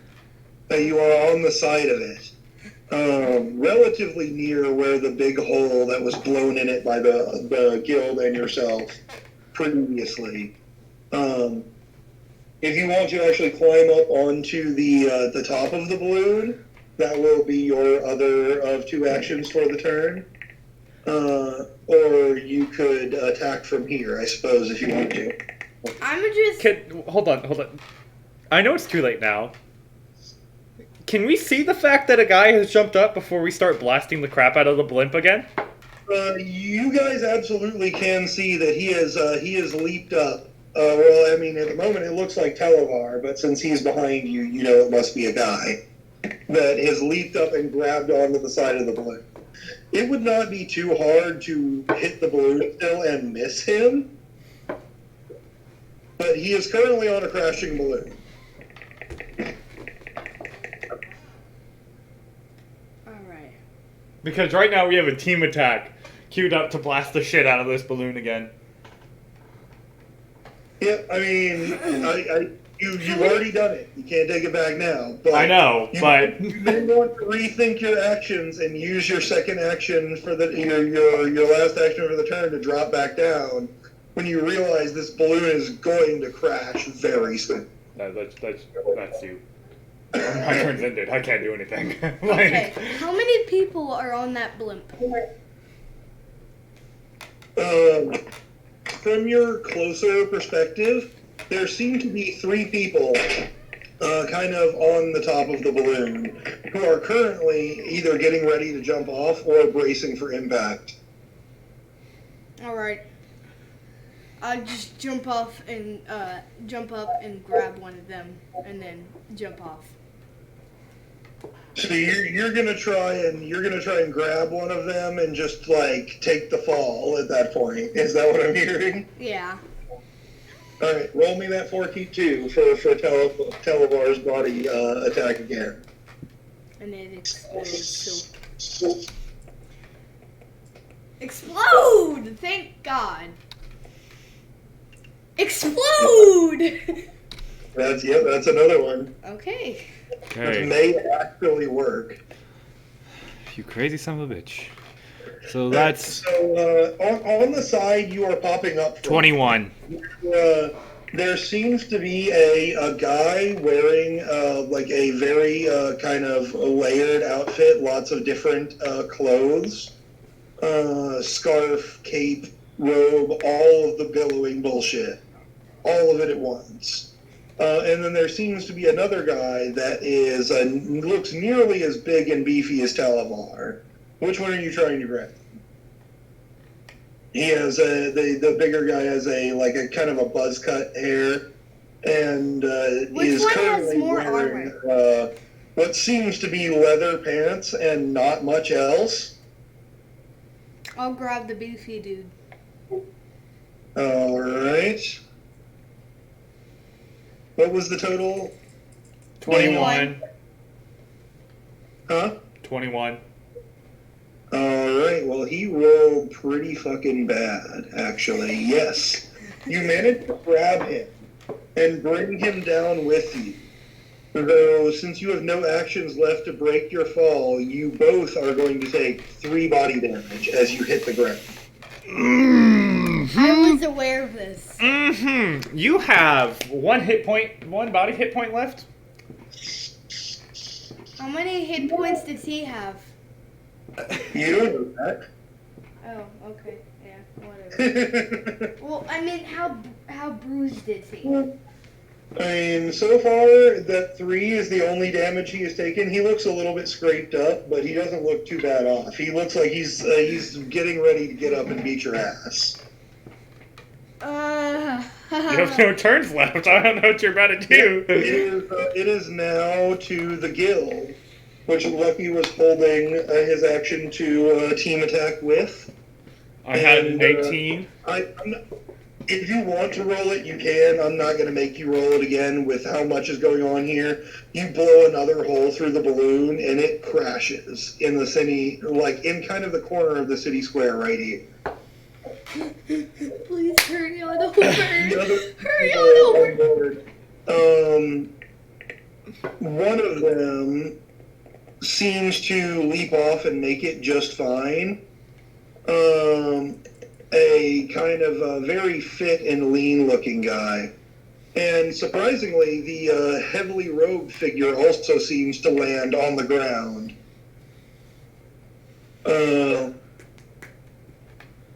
And be just fine.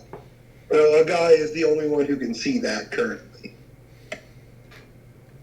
Hello. I just wave. Well, I'm dead. Well, I mean, more of one of my parts are going to be broken. You have drastically separated from everyone else who is part of the fighting. But it is now the bad guy's turn. One hit point left. If you take any damage. Oh my, this is... Alright. I'm trying to decide how mean I should be here. I mean, he brought it on himself. He did this on purpose. I was aware of if that one of my parts would break. It's I'll just be your part who breaks, buddy. The kind of shorter, lean, dark-skinned guy just kind of looks to you. And you catch the briefest glimpse of him drawing a sword before 13 points of damage is coming at you. Please give me a body defense and or plus your reflexes. Body defense plus reflexes. Cool. Cool. All right. Reflexes is 7. Does your body explode? No. And a 11. So 18 total.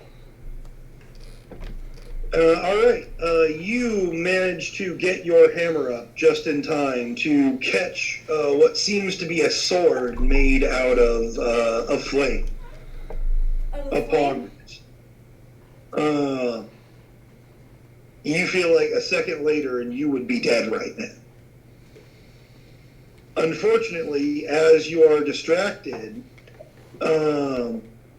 Another attack comes for you.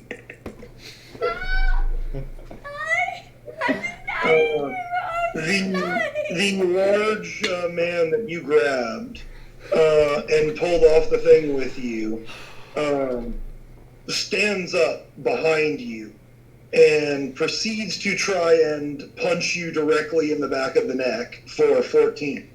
Please give me that save again. Oh, Please. God, Xavier. I was so lucky last You time. press this R button. This is you press the R button once. Alright? This is if your blood it is on your hands, you can just press it. Oh, there's still one more guy after this. Okay, yeah, he'll press it twice. Alright. Oh. Alright. Plus reflex. That's not horrible. Yeah. 9, what's your... This one is going to be fortitude. 9 plus 8, so we're at 17. Alright. He clumps you in the back of the head, but you manage to flex and take it and not sustain any actual damage. My abs have abs. You have The one more. the robed figure holds up a hand and unleashes a torrent of just what seems like sparks or fireflies towards you. For 15 points coming towards you. And This time I need a spirit defense plus your willpower. Hold on. You need 2 more. Spirit defense plus willpower. Cool. You are much more better for this. So willpower's 9. And again, press that R button. anime style flames just go everywhere. Press it. You lucky son of a bitch. I don't know how the fuck you did that. That's 12. 21. These sparks seem to pass through you, and you sense a feeling of emptiness, as if something is gone. But then you shake your head, and you're back to yourself. You are alive. And it is Lucky's turn. I should get the title Lucky now. I got 21. Calm down, child. He's freaking out. Give him a sec. Yes. You are still in danger and very close to dead. You need to get the fuck out of here. Yeah. What does Lucky know how screwed a guy is? You do not know how screwed he is, though you could definitely tell that the blimp crashed near where he was going. Alright, so Lucky kind of looks for a couple people and asks them if they would like to come with him as he goes and investigates the crash. The people who are currently here is Duva, Televar, Kima, the bartender, Steele, the guildmaster, Jormak, Bert, and Ileva. I ask Guildmaster, bartender, and the dude who I always pronounce with a lot of phlegm, the fire dude, if they would come with me to go investigate. Jormak. Okay. Jormak. Yes. They will kind of nod. And the rest of them will say, "We'll stay here, secure the guild." That's what the guildmaster says, rather. The rest of them kind of nod. So you're taking Kima, Jormak, and who else? Steel. Steel. Oh, you want to take the guildmaster? Yes. He will tell the rest of them, stay here, secure the guild. We'll handle this. Okay. All right. And you guys, if you head down this way, I'm just going to use this model right here as the guild model. You head down towards where it's going. If you spend your first action moving, this is about where you get to. At this point, you can kind of see Guy kind of crouching around this corner and fending off 3 different people. Though, unfortunately, it's going to take your second action to... I'm using my full action to get there. Like... Yes. All right. Well, in that case, if you are full action moving, you get 3 moves, so you're able to get down here by Guy, as well as like basically anywhere in this area that you want to be positioned at the moment. I'm basically going to just stand in between Guy and the 3 people. You know what? I don't know if you guys have zoomed in appropriately or not, but we're just going to go ahead and shrink down these things here. I have zoomed in now. Yeah, I'm gonna basically get in between Guy and the people. With a full action move, wherever in this square, whatever you want to be. Yeah. The guild. I'm just gonna put the guild marker here in the middle here. Actually, let me grab some generic tokens. You know, I can just imagine me with my hammer just doing this with one arm, my other one just holding his like wrist, and then both of my feet just holding his hands. His hand. I mean, as you run up here, it seems like a guy has been quite impressively holding off these 3 opponents single-handedly. One standing back here, and sorry, you can't be exactly there because 2 of the enemies are standing right up in Guy's face. And one of them seems to be back around here or so. I'm still amazed that I I'm going to survived. grab some for guild people. You're still very much I in was danger. prepared for this. Alright. It's okay. We were supposed to be fighting demons, but you know.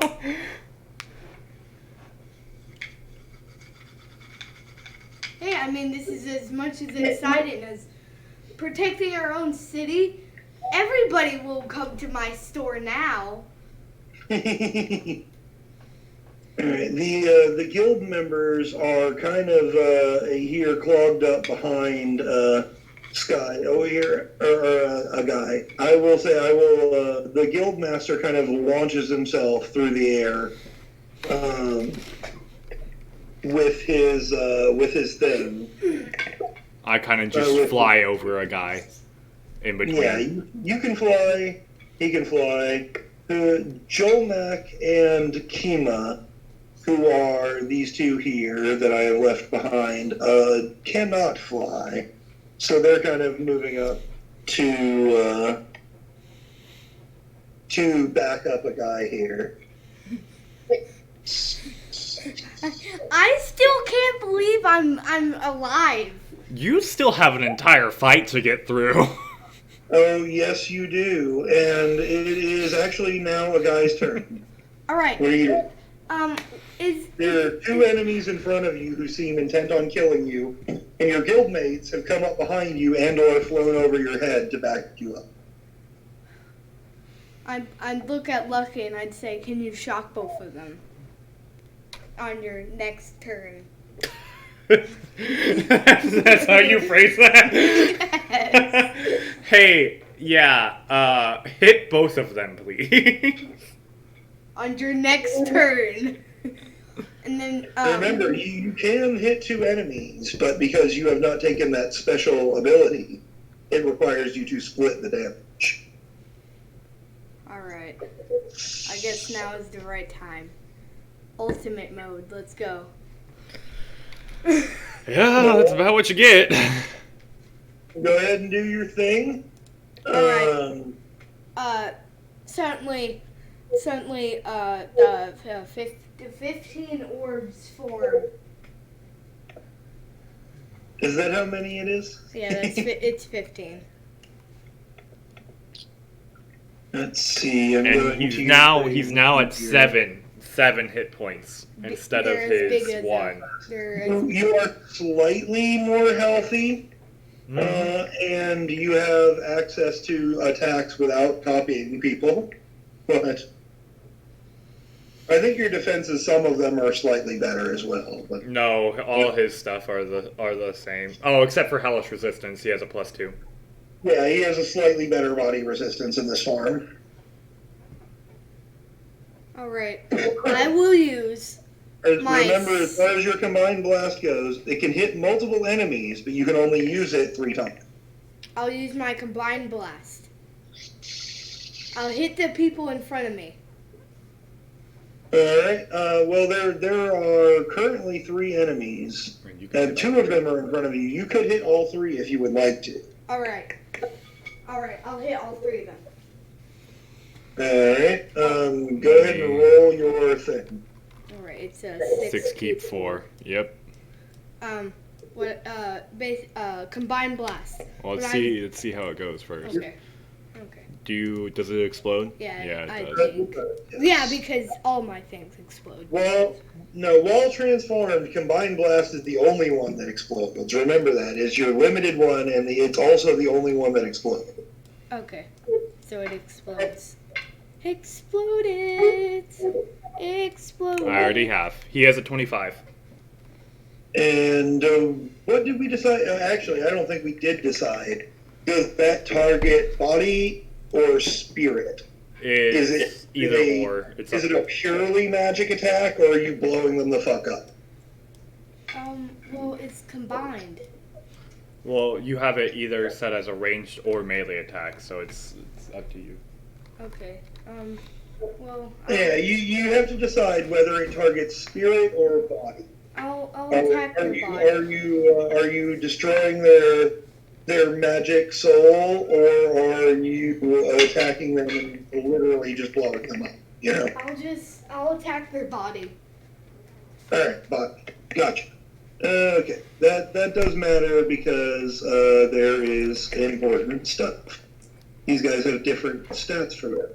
All right, what was the total? 25.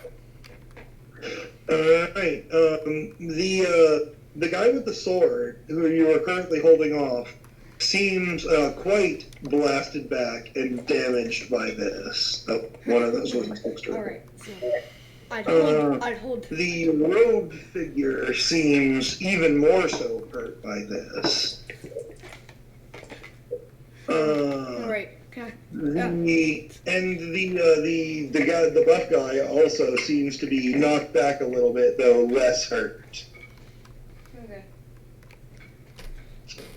All right. Can I explain what happened?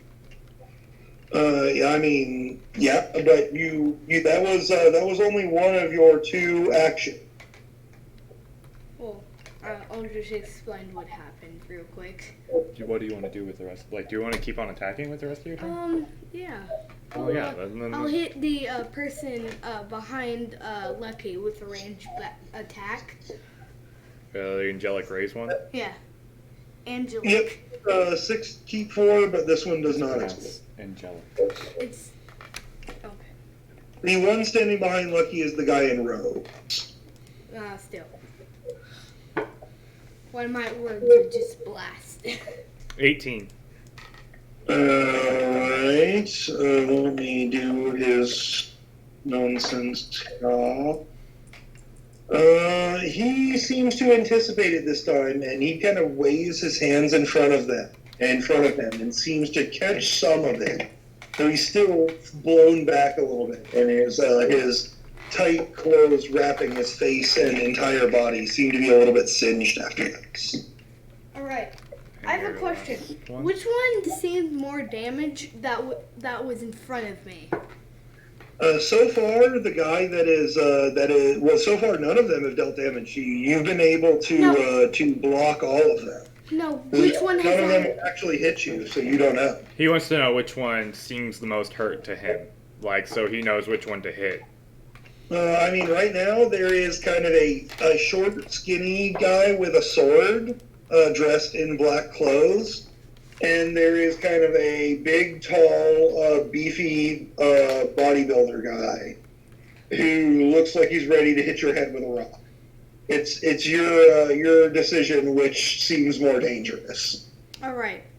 If the dude with the rock is with the dude, You are now out of action. So you have done your combined blast, and then you shot the one other one. If I thought he got 3 since he devoted his entire thing to attacking. No. Unfortunately, in order to get a full round thing, like special attacks are not included in that, unfortunately. Okay. Okay. Because the combined blast can already target 3 people. Balance issues, you know? Yeah. Just like, I can imagine the dude in the robe, in like a lot of robes, just being like The guy dark with the magician. robes, you can only basically see his eyes and maybe the top of his nose. But he's definitely the one who's been the most hurt so far.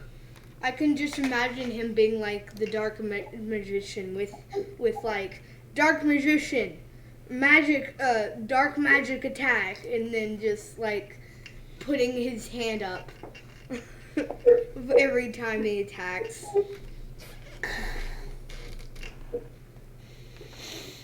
The turn will, after this, roll to the guild, who you have brought the guild master with you. He is going to move over here and send out a ribbon of metal. Lucky, you have seen this before. He is attempting to entangle the rogue guy with a band of solid metal, basically. Why is he attacking the dude in robes? Why not attack the person with the rock that's about to hit me? What? They're all about to hit you. Oh my god!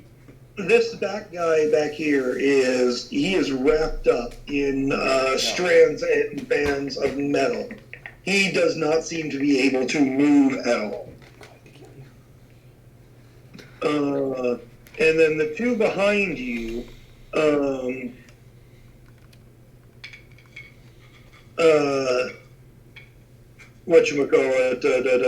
what's his name? Jomac will step forward and shove you behind him. And he'll say, "You look like you've taken enough already. I'll fight the front this time." And he seems to ready a sword with fire dancing up and down it.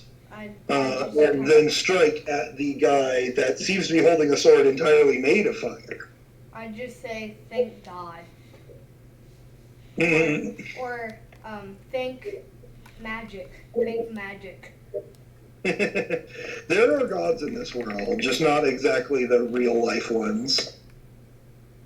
And what are the gods? Yes, he seems to lock swords with this guy, but not deal any damage to him. He doesn't seem to be able to get through. He makes several slashes and blows. Bruh, And every one of them is blocked. Says the guy with the hole in his chest. What do you mean? Bruh, I blocked 3 attacks! Barely. Speaking of, Akima will put her hands on you and say, "Now this might burn, but I promise it'll help." And she will heal you for 2 points of body damage. Oh, if I would ever thank you, I would definitely thank you. How long does he stay in his ultimate form? 1 minute. 1 minute. So each round is 6 seconds, 10 rounds of combat time. Cool. He is currently still in his weird, very beautiful demon form. Angel Somewhere demon form. between an angel and a demon.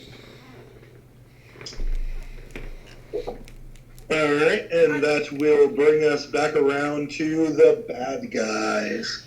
Oh, frick. The guy in robes is going to struggle against his bonds unfruitfully.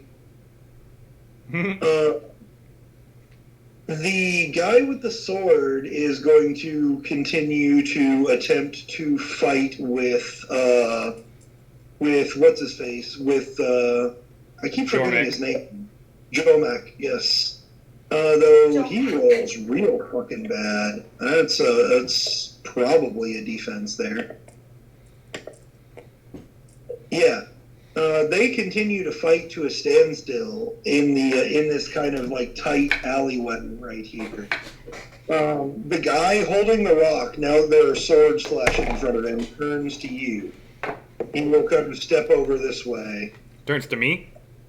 Yes, you, Lucky, as the closest target. He'll say, we take care of our own, you see. Your guild's got to pay now. I'm going to roll fuck. Well, he's coming at you with a 12. Are you trying to attack him? Or are you trying to use it defensively? He's coming at me with a 12. Alright, 1 sec. I'd actually think you should roll heavy metal. I can't roll that, because I can either do my reaction attack, or I can do my body defense. So, I'm going to do my If you remember, the specific drawback of your reaction is that in order to do it, you have to take it. Yeah, so I'm rolling a dodge, and that's a 12, plus my reflexes, which is a 9. You do still get to add your fortitude, even if you decide to take it. Your fortitude still gets subtracted, just so you know. Yeah, no, I'm gonna do dodge, because I still have a full turn that I'm about to spend attacking. Alright, yep. Do your defense then. And plus your fortitude. Yeah, it's a 12 plus an 8, which is a 20. Yes. He attempts to bring this rock down and smash you. And when he is unsuccessful, says, I might have to try a little bit harder for this one than I thought I would. And he holds out a hand to the side and begins to do something similar to what you've seen Duba do. Except for, in this case, he raises what appears to be a very long greatsword made out of stone out of the ground and grasps it. Why do they all have swords? They could come down to my place. Guns are not that good. They could come down to my place. I would be glad to serve them. At this point, this is a very long sword with a blade maybe 5 feet long or so. Then more money. Well, these guys currently are your rival guild. He does not. He seems to spend the rest of his turn summoning this sword. Thank God. Which will bring us to Lucky. All right, so here we go. I'm going to roll heavy metal black plasma. I'm going to spend my entire turn attacking. Just get that out there. And first thing I'm going to do is... All right. 3 attacks. Yeah, I will. I will most definitely give you 3 attacks. This first one is going to explode twice. You have hold on. Before you keep going, you have to tell me who are they against? Okay, so the... All 3 against one guy, or you split them up? There's going to be 2 against the guy who's right in front of me, and then the last one is going to be against the guy who's sword fighting Jormak. Alright. And so this first one is...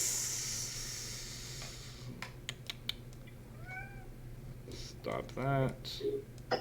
I'm sure you caught it at some point, just for your knowledge, though. The guy using sword, fighting Jormak does seem to be a fire user.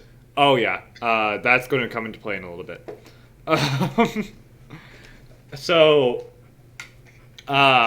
That's a 24 for my first attack.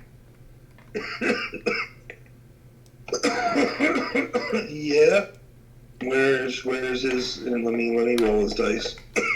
So 24 for the first attack, and then the second attack I'm about to roll. All right. Defense here. Oof, that one's not that great.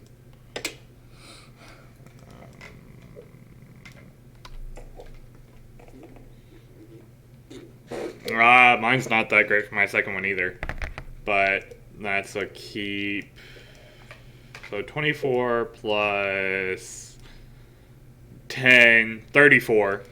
I mean, I say it's not that great, but I forget I rolled one before. And then let me re-roll. And then that's another explode. I need the raw number. So it was. It's 34 for the 2 attacks going to the one guy. And then, so this is going to the big stone guy. And then this one is... Hold on, let me make sure I'm doing this right. So you're sending 2 at the sword guy and 1 at the guy that's trying to beat you with a rock, or now has summoned a sword. No. 2 at the guy who summoned the sword, like the big long sword guy. So that's 34 and going one to at the guy who already had a sword. Got it. Yeah, and then this number, 23, to the fire sword guy. Yes, like if it helps you differentiate these guys, like fire sword guy, like think Ichigo from Yu Yu Hakusho. Okay. And for big stone guy, think The Rock. Okay. So yeah, 34 going to the Rock. So he's... And 23 going to Yu Yu Hakusho. Hopefully you get this reference. So he's the boulder. The boulder is very much so based on he's kind of that type of guy. Why don't we call him the totally boulder? didn't give him stone powers on purpose. Like it just ended up that way. We're gonna roll with it then. So yeah, So 34 he's the going to the boulder. boulder. He is the boulder. All right. Yes. He as you blast him twice, he seems to slide back just a little bit away from you.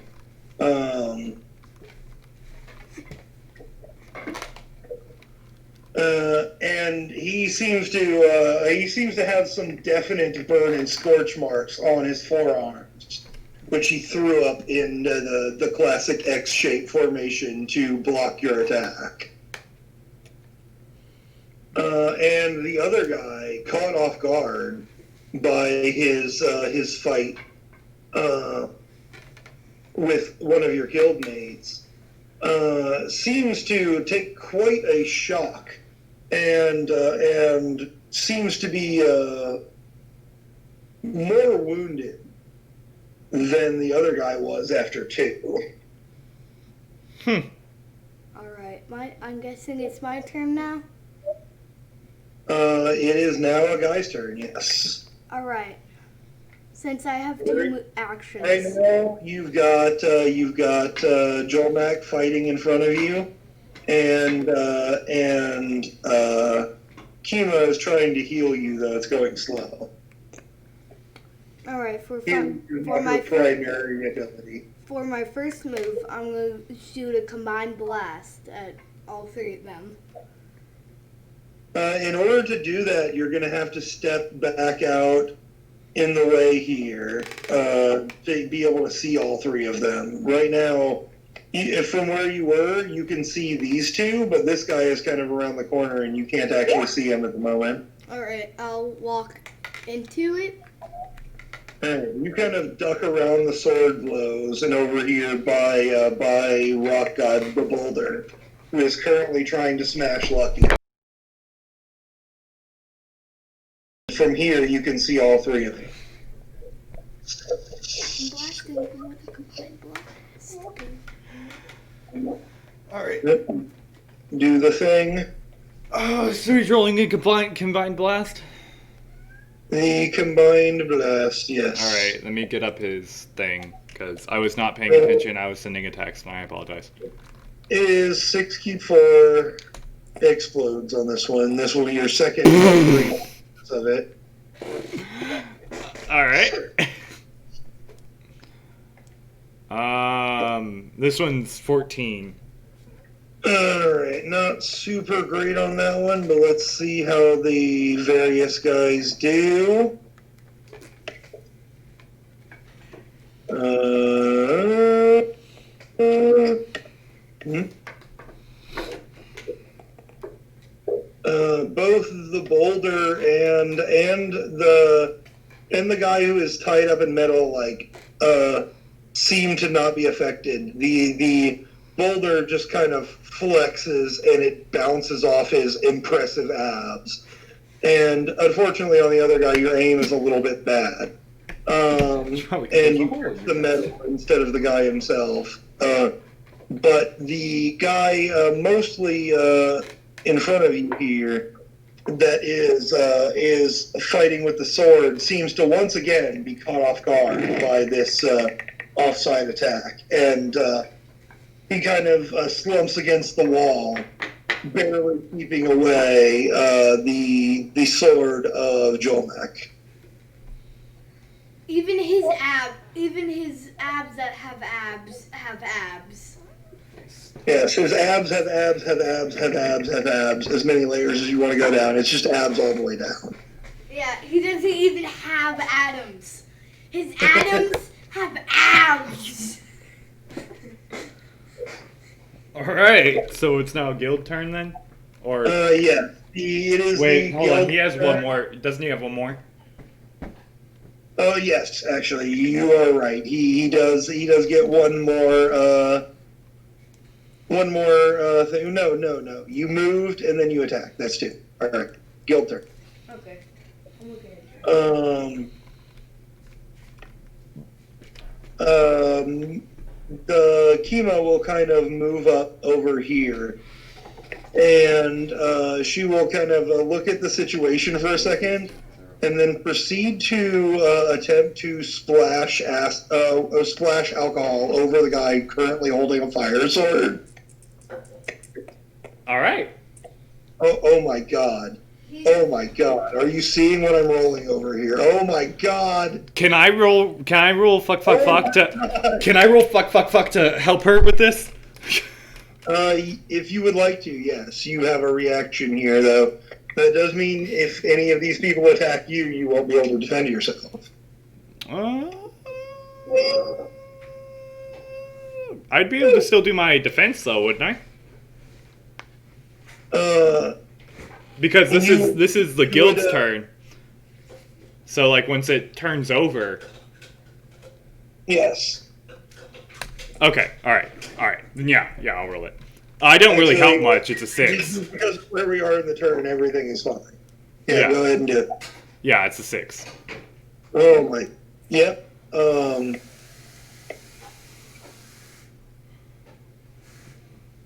This is not how she wanted this to go or anticipated this to go. But the guy holding the fire sword, he seems to entirely burst into flames and just kind of fall to the ground, rolling back and forth, frantically. He is definitely currently dying. He is not dead yet. I just laugh at it. A guy just laughs at it. It is the bad guy's turn. He is going to attempt to put himself out.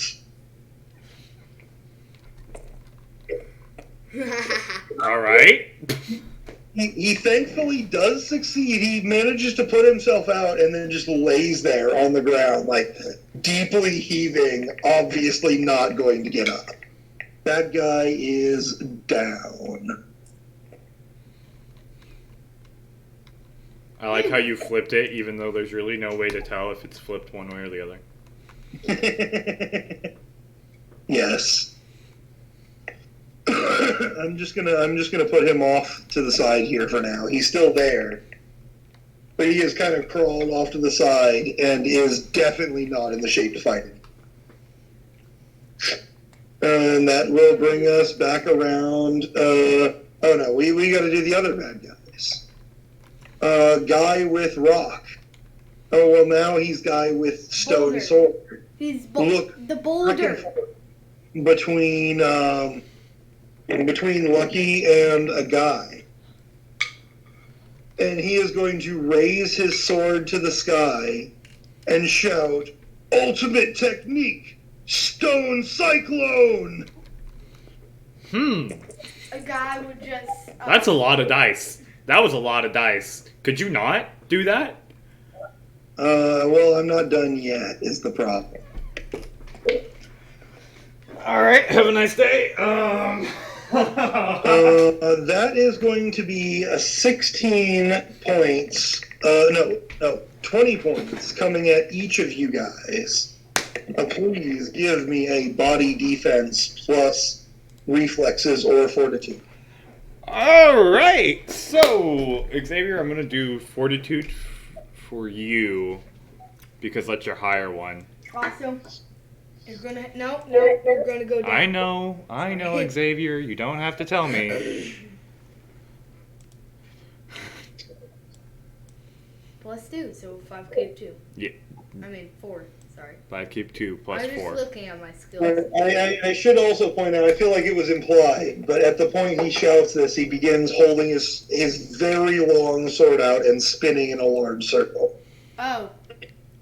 Hey Nick, just to clarify, his +2 on health resistance, is that a +2 to keeping the dice, or is that a +2 to the points? That's +2 total. +2 total. It would say +0 keep 2 if it was for the dice. This is a 3. Which I believe one of his things does say This because was he a has an 3. actual training. So that's a 7.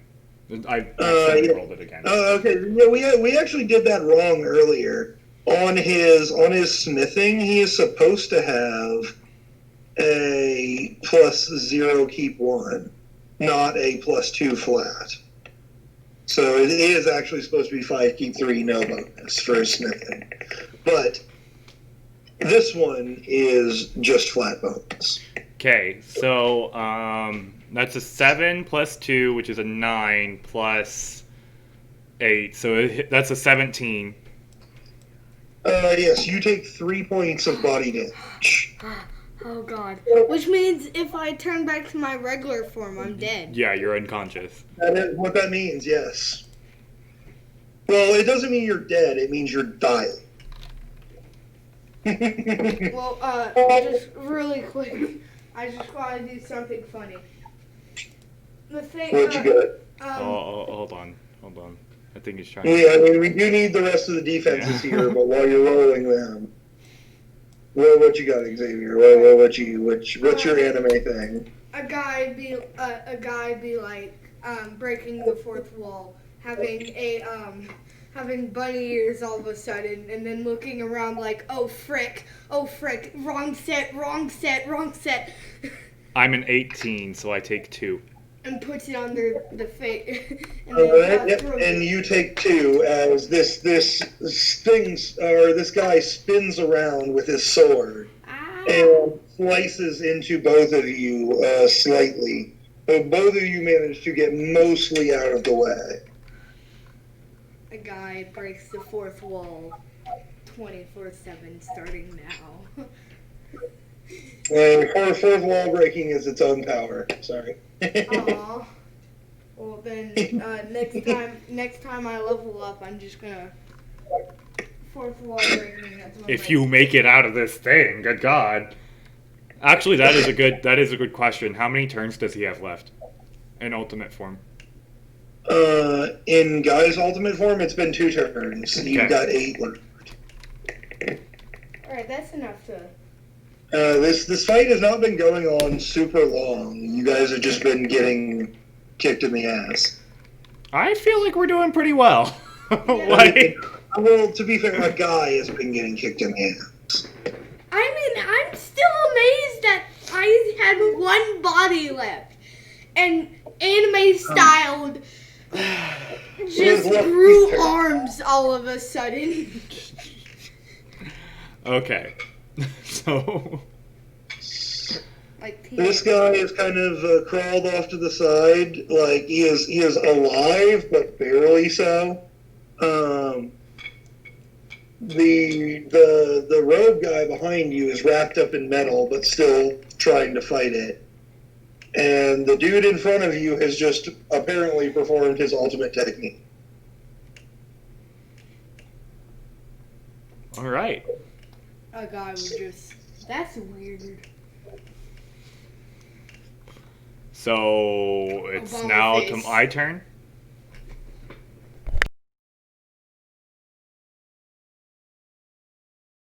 Dubbed him is currently the only fighting combatant, though the rogue guy seems like he's getting ready for something.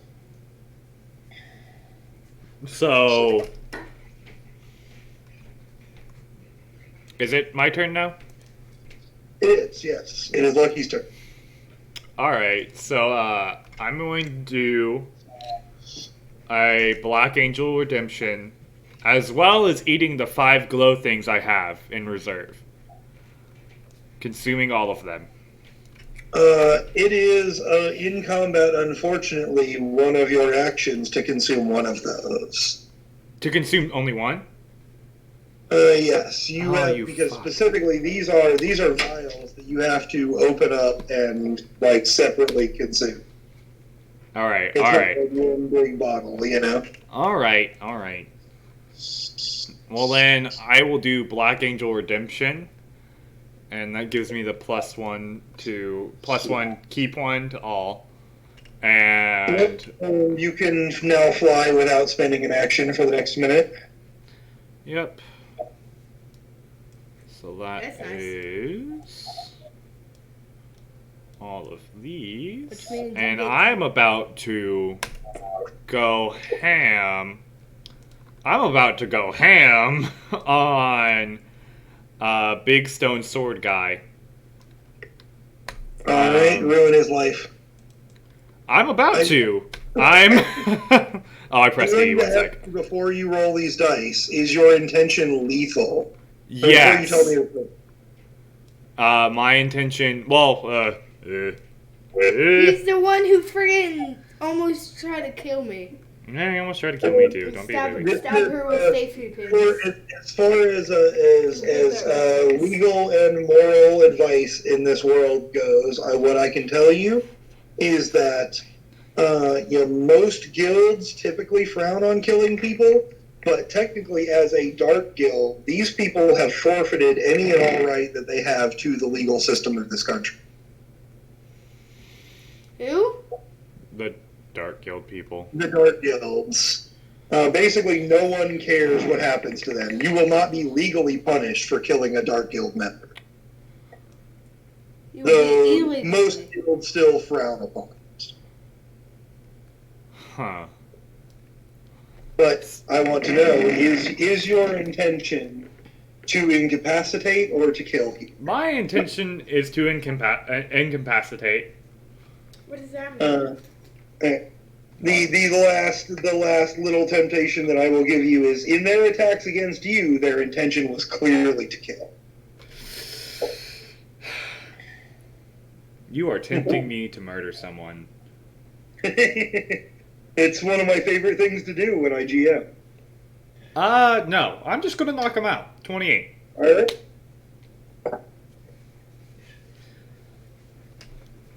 What was the total? 28. Oh shit, alright. And this is versus body, correct? Yeah. These are like my lightning size that. Well, they're my staves, but I make them into size of my ultimate sword. Ooh, he rolled real bad, yep. As you drop him to the ground, he seems to kind of be doing that kind of anime electrocuted thing, like where he's just like kind of every once in a while he just zaps and like twitches. He's like talking to himself. All right. Alright. That will bring us, I believe, to a guy's turn. Is he on the ground? Yes, this guy is now definitely unconscious as well. I'll kind of put him on the gray spot like I did the other one to indicate that. The guy behind you still seems to be doing something. He's chanting in some strange language, even though his arms and legs are completely bound by metal. I'd look, you can't shock him because the metal will So, Here, you think about what you're gonna do for a second. I'm gonna run and use the bathroom. I'll be Same back here. in what? I will be right back too.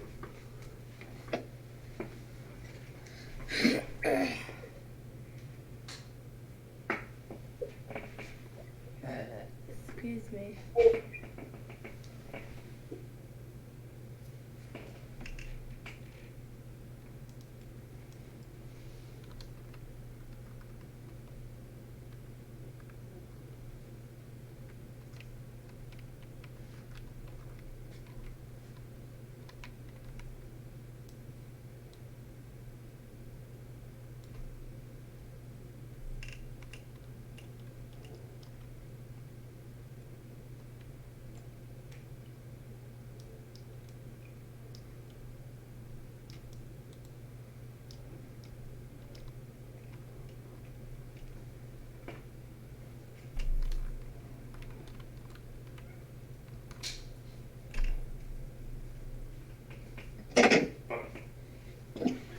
Alright, I'm back.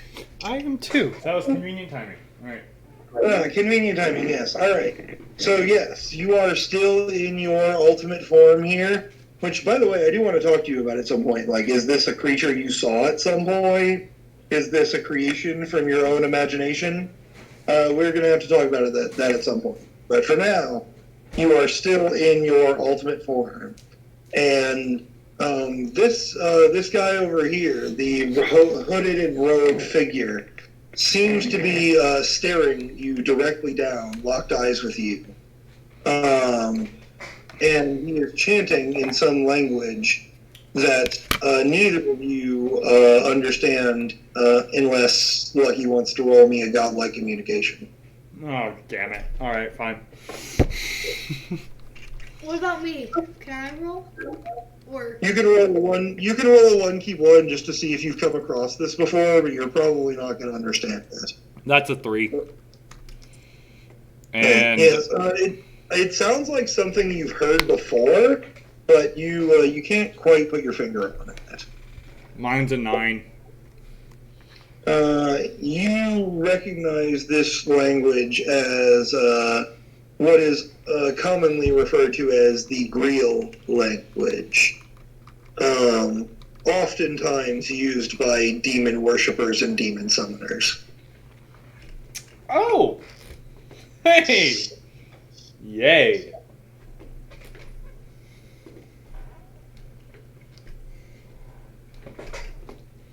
Now you, because of your backstory, have a little bit of extra knowledge here, actually, that what most people refer to as demons in this sense, as in summoning demons, that's not actually what a demon is at all. You know that. Most people don't know. All right. alright, since it's my turn, It is your turn. What are you doing? I will go up to Lucky and I'd say, "Hey, you want to do some trickery, What kind of trickery? teamwork?" Is that trickery? Yeah, I have an idea of what. All right. What's your idea? I I'm need waiting. you to make it seem like you're gonna shoot him. Shoot who? The only person who's not on the ground right now. Okay. Shoot in front of his feet. And then I'll jump over your head. The guy who's currently wrapped up in metal. All right, I'll go with it. Okay. I'll jump over your head, and I'll hit him with my fist, or a move with my fist. You just want to both hit him? Yeah, let's go. Okay. I'm gonna shoot my angelic rays. Which is a 6. Keep 3. Keep 2. As you shoot out your rays, a guy did seem to be on to something here. as the rays connect and seem to hit and reflect off of a barrier, an invisible barrier that this person has erected. I see. Well, What have you got? Oh. wait, it's still, yeah. Yeah, I guess I need to roll too, don't I? Yeah, they did the teamwork. I need both of your guys' rolls added together here. And then we'll see how it compares versus the defenses. So, a guy... Let me move these out of the way. A guy rolled 14. And let me roll mine.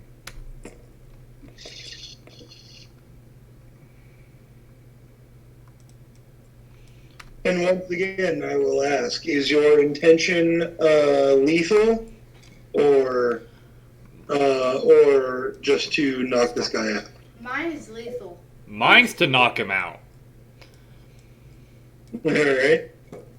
If you try to kill one of us, he gets to pay. Cool. Okay. So, he rolled a 14. I rolled a 20. That's not right. Is that right? I guess that is. A 29. All right, so our total is 14 plus 29. Yeah, 43. All right. And I'll roll for him for shits and giggles here. We'll see, I guess. Oh, shit. Well, I fucked all that up. Yeah, he doesn't succeed. And regardless of your intention to make this non-lethal, he seems to relish it and take it directly. And he coughs out a small amount of blood. And he says, "My life, but another sacrifice." Nutty! So he's dead? He has willingly taken the brunt of this and fallen dead. But as he does, a ripple seems to go through his body, and the metal itself seems to begin to tear apart as his body enlarges, and facing you down is a glowing lava red apparition, horns, monstrous face, bulging muscles. This is your classic devil right here. I'm gonna just walk away. That is not an option. What? This was your fault! What do you mean it's not like, what? What do you mean, what, Xavier? You're the one who made it need lethal. the option to just walk away and act like this never happened and get money. We aren't going to get money for this. If you attempt to walk away right now, this thing is going to stab you in the back and most certainly kill you, is what I am telling you. I'd use Lucky as a body shield and I'd walk away. Lucky's going to fly up in the air. I'm Whatever happens to you happens to you at this point. It is at this point the guild's turn. I'm done with the guy. He can die. And Kima will step in and launch her attack at the demon, though it seems to have no response. As soon as her attack connects with it, it just flashes in a burst of fire, and the creature chuckles.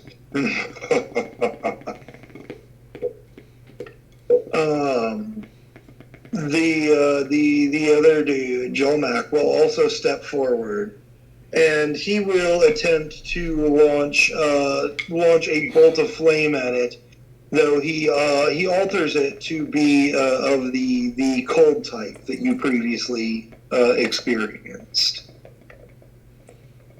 And he has slightly more success, The creature's light seems to dim a little bit as he hits it, but it just continues to walk forward as if it didn't care at all.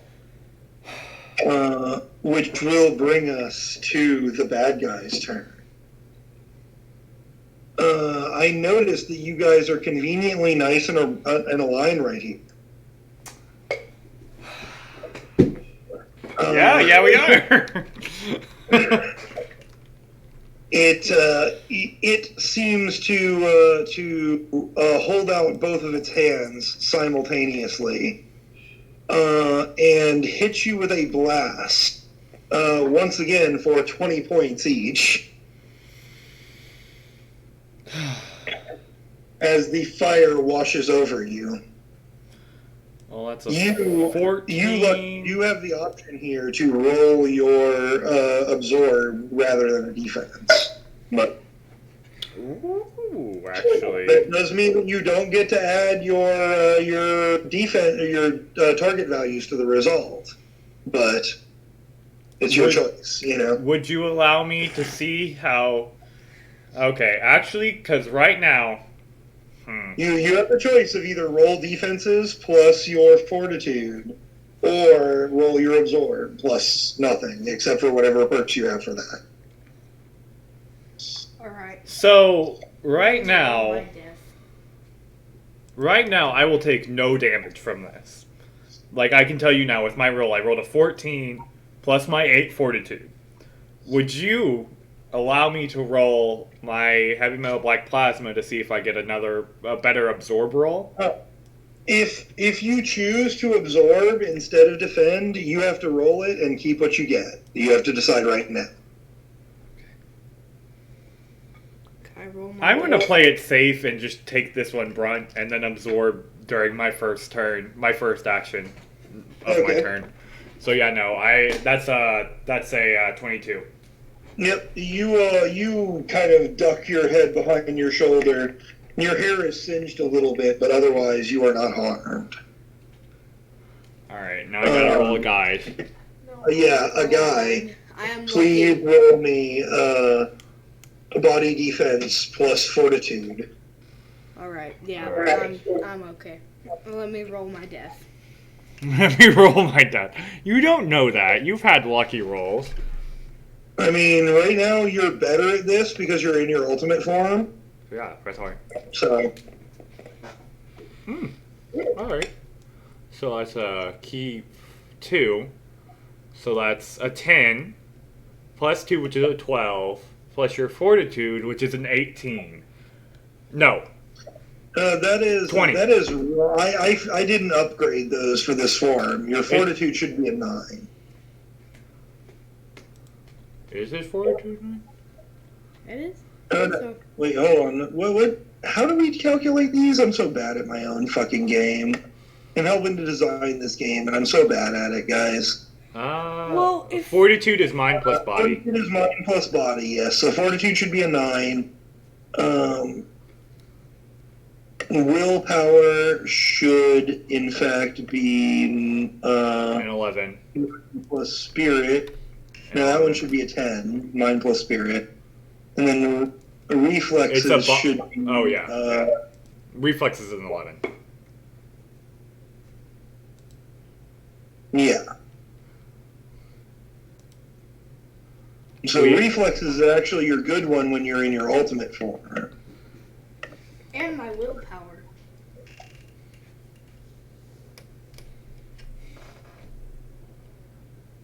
Both willpower and reflexes are good. I mean, they're all pretty good, but your reflexes is your best one when you're in your ultimate form. So 10 plus 2 is a 12, plus a 9 is a 21. You're not dead yet. Well, yeah, yes. So you kind of hold up your demonic fist with its own fire energy and deflect this as it washes around you. I can just, anime style, just running up to the blast and just hitting it with my fist.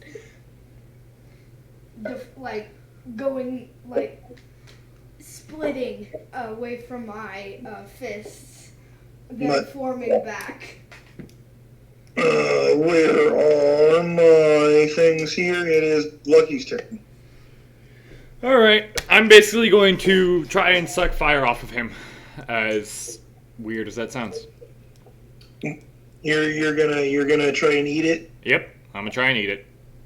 Roll your magic for absorb here. That's actually not that bad. So first turn, I'm gonna get a 21. All right. Well, you managed to suck some of the magic out of it, but the creature seems to be resisting with its own ability. Alright, I'm gonna roll one more time to, let me roll one more time. I'm gonna devote my entire, turn to trying to suck energy out. I have an idea. I will let you have the 3 attempts at it this time. I want to get you guys in the habit of telling me if you're going to do your whole turn for something beforehand, though. Yeah, but I know. Ooh, yeah. Can I remember this dude? That's a 12. You can attempt to, yes. So yeah, that was a 23. Oh wait, what was my first one? I don't know. It was a 20-something. Yes, I'm keeping track of your total minus his defenses, which you don't know exactly, but Yeah, this is this one's a 12. And then my last one's going to be a 23. It seems like when you first jump on him and start to suck off his energy, he is surprised by it. And then his spirit fights back. Your second roll, you get basically nothing. And then on your third one, you truly pit your power against his. And he seems to be flagging once again. You have done some unknown amount of damage to him, and you have gained for your next fire attack plus 0 Q2. Yes. Alright, now since it's my turn, I'm gonna remember and forget somebody. Alright, are you going to try and turn into this guy by forgetting someone else? Is Yep. that the plan here? Yep. I mean, you're currently in your ultimate form. You know, he may or may not be more powerful. You may fail. I will tell you, if you try and turn into something else here, you're going to end your ultimate form early. And that's not going to go well because you have a 0 and a 13 body. So as soon as you drop your ultimate form, you're going to drop down. I know. But Unless this guy has as good or better of a body than your ultimate form, that might be a risk. I'm gonna forget Talvar. He's my master, at least. So. I mean, you can remember this guy and not turn into him right now. Like, if you just want I'll to take the memorize risk. him for later, you can. I'll take the risk. He's taking Yeah. the risk. All right. I'll forget Talvar then. And he's forgetting Talavar. Let me roll for him. The All right. person Roll who your went- 64. That one explodes, right? Yeah. It does explode, and it's +2 to the total result from his gear, Okay. his training. So Really? that's 1, 2, 3, 4, 5. His total is a 22. You just barely make this. You feel yourself flagging and bleeding out as you transform. And then you remember this demon's fortitude and its strength. And you are currently still at what you're at. I believe 6 out of 19, right? Oh, for his demon form? Or, yeah, he's at 6 out of 19. Yes, so this demon happens to have the same body as his ultimate form, so he is lucked out here. If you had failed this roll and failed to transform into the demon, I want you to know you would be bleeding out on the ground right now. I'm lucky. Alright. I should have let him roll. I should, Yes, one of your actions has been spent transforming. What else are you doing? You have one more thing. Well, I guess You I'm are gonna. still currently, you're not next to the demon, it's over there, but now that you know its ability, you are aware of the fact that it has the ability to throw fireballs. I'd look at Lucky and for a team attack. Most importantly, I'm just gonna blast him with fire and hope he eats it. Oh, you're blasting me with fire? Yeah, so you can eat it. All right. You're gonna attempt to power up Lucky here. Even more. All right. Talk Alright, about roll me 5, keep 3, and then roll me your absorb versus that. Does he explode? Not on this ability. Oh, thank God. Cool. So keep 3. That's a 9 plus a 6, so 15. Yep. Roll higher than a 15 on your absorb, and you will gain another keep 1 on your current thing. Woohoo! It's keep 5, so drop that 2, and it's a 17. Okay, so Yes. You manage to absorb all of the fire that a guy sends your direction, raising you to +0 keep 3 for your next fire attack. I'm about to fuck this. How does that work? Because right now I'm at a 6 keep 4 normally in my ultimate. plus A keep 3 on my dice. and a +1. No, that's I already added that in there. So it's it's a 6 keep 5 plus 3. So I'm at now a 6 keep 8. I will allow the one that you absorbed from a guy to act as +1 keep 0 instead. Okay, so it's going to be a 7 keep 7 is what I'm going to Because it is roll. magic fire. But yes, 7 keep 7. That is your max for here. Plus explode. So my next turn is going to make Absolutely. another crater. Yeah. Hopefully, knock on wood, please. I'll do it for you. No. Okay. So the area you're fighting in right now, this is like kind of the central market stalls. This is where like people day to day set up like booths that are collapsible and take downable. Like at night, the square is completely empty. At the current, there are some stalls set up, but there seem to be no people nearby. Everyone seems to have fled. I wonder why. Yeah. Is the balloon still there? I want to take some scraps from it.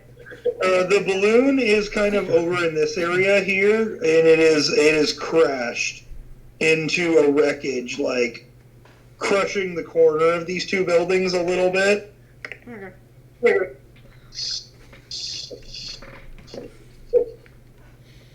And definitely blocking the way down this road. Like nobody's going down this shit without the ability to fly or climb very well. Or riding. All right. And jump. So guy still has one more action, right? Yes, it is a guy's action.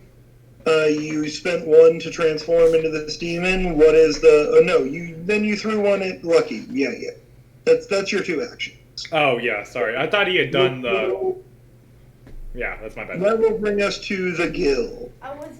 For my last turn, I was Mina gonna make it so that will run up to a guy here and once again put her hands on him to try and heal him a little bit, even though that is definitely not her specialty.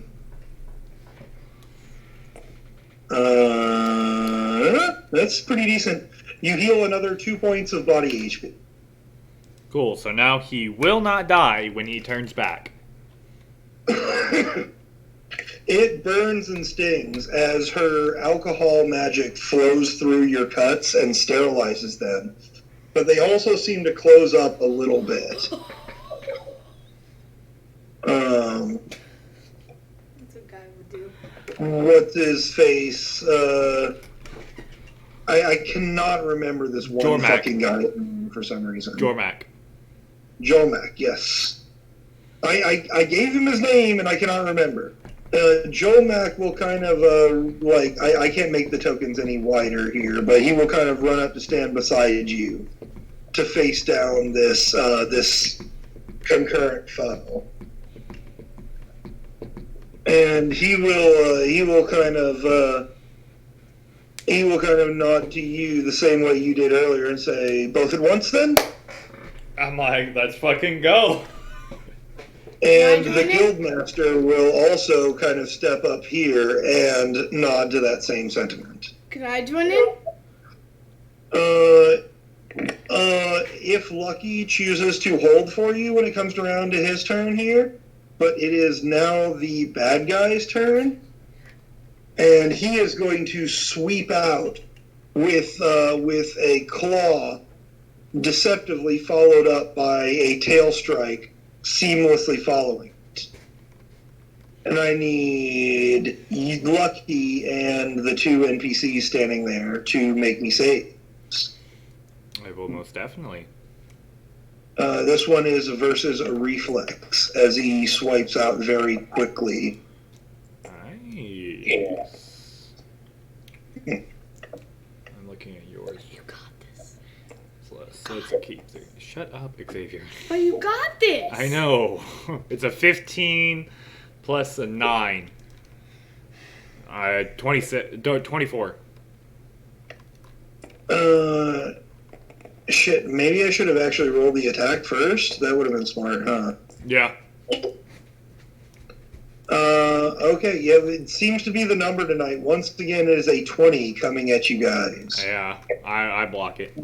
And you manage to step back out of the way. The guildmaster takes a small scratch to his torso. I just like And absorb to it. mostly out of the way. Joel Mock seems to be caught by this a little bit and slashed across, but he is still standing and ready to fight.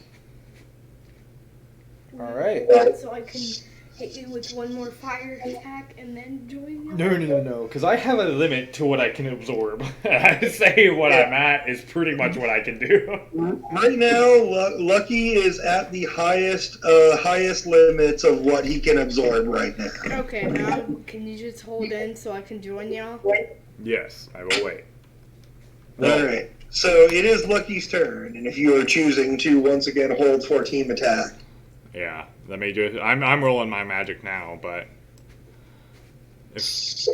But yeah, no, I'm gonna have a team attack with that. Yours, the guildmasters, and I know his name. Don't tell me. Joel Mock. Yep. Did I roll these two? So whatever you just rolled, add 10 to it. 1 sec. I missed 2 of my 7. I forgot. 4 or 5. That's 8 total right there. So that's 33 from my big boy attack. 43. All right, add So it's- 10 to that. Yeah, 43 plus. 53 plus a 13 more. What's 53 plus 13? 66. It's going to be 56 because it was 43. I'm adding on the bonuses from your two current guildmates who are here. Oh, okay. One of them added plus 10, and the guildmaster added plus 13. So yeah, it'd be 56 because I already added the plus 10. I had a 33. Okay. 56. All right. Let me join in. Let's see, we gonna roll. Oh fuck. Hold on, let me roll a guy's roll too. What's his strongest roll? Yes, roll guys as well. I need the total here. Does the one that a guy's doing explode? No. If you're adding on with a team attack, this needs to be either your ray or your fist. You can't do it with a special attack. No, he's the demon. So I was wondering what attack. Yes, he is currently a demon. No. Well, shit. Hold on. Where are you at? Are you in melee range? No. Okay. No, then it does not. It does not explode. Oh, well, So he adds on a 27. The demon's attacks only explode at melee range. okay, then can I use one of my actions to run up to them? For melee range?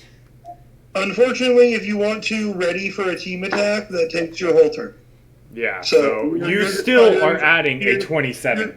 Okay, well. Yeah, you're still adding pretty good. Don't worry about it. 27 to the 56.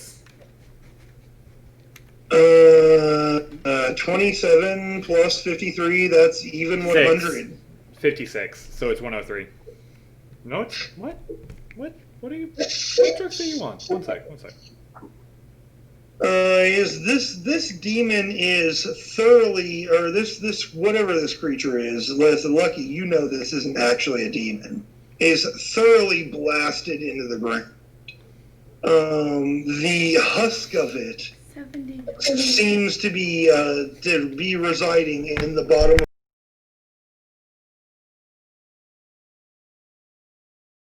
of fighting, but taking a look at this creature, it seems to be twitching and recorporalizing itself as you watch. Alright. Bye. That is It's for here we can put this out of initiative. The guildmaster looking at this will say, "Oh, I reckon we've got about a minute to figure out what he's doing and how to stop it." A guy would just shout out something. What did you shout out? Or did you shout out something? Something. I shout out something. Okay. A guy just says something. And Lucky will go and attempt to consume what's there to lessen. A guy would Alright, roll me a thing. a thing. Give me another dice here. I'll just. Give me another dice here.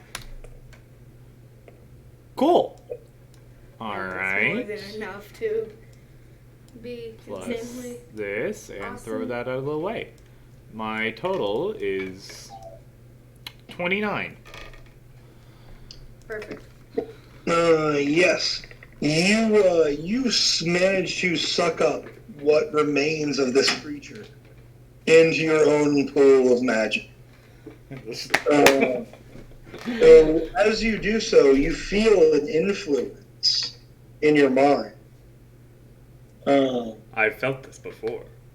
Something is pressing you to attack, to kill the old man, specifically the guildmaster, Steve. There's a hatred there. Please roll me a mind defense plus willpower. Oh God, what's my mind defense? It's a 4 keep 2 plus willpower. All right. Oh no, it's a 5. It's a 5 keep 3 because I'm in my ultimate. Fucking bitchin'. Okay, that's actually not bad. That doesn't explode. What am I doing? Go away. Plus my willpower, you say? Yes. That's 26. Yeah. As this influence comes over your mind, you easily fight it away. Like, why would you do that? The guildmaster is your friend. This guild is your home. And the subconscious thoughts, the influence seems to die, leaving you with only the energy. It's at this point I actually pray to my god who I got my god stuff to, and it's basically going to be like, hey, got a cool story for you whenever. You would be aware your god does not particularly tend to answer directly, but he is always up for cool stories. Yeah.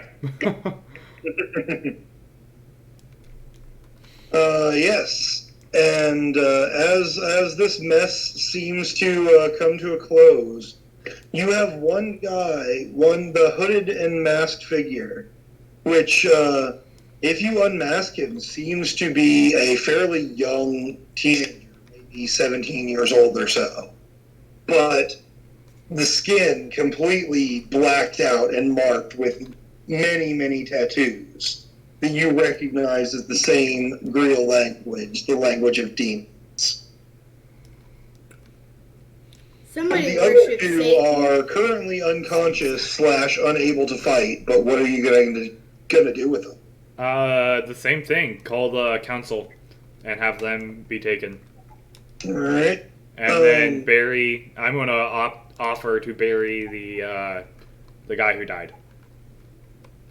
The guildmaster will kind of nod and say, as regrettable as it was, it seems that was the end he had in mind. The typical cemetery area would be somewhere over in this general region, kind of in these woods over here. Well, You can see my hand over this way. Yeah, I see it. Yeah, over here. while he's going over to bury him, I'm gonna check if I have anything in my box. As far as the other two goes, the guildmaster will tell you though. Unfortunately, Hava is out on a job. I think he's the only one that would be able to hold these two for any meaningful period of time. They're going to need some watch and some guardians if we're going to throw them in the general cells.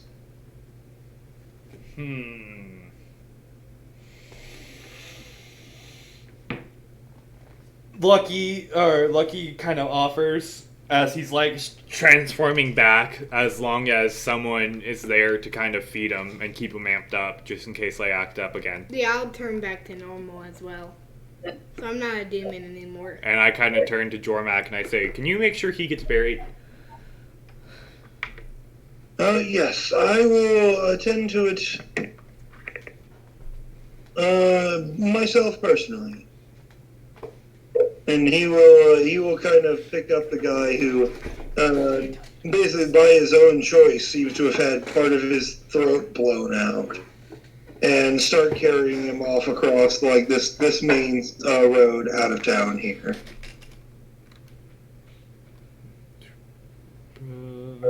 Oh, that's so it's gonna be this one and this one.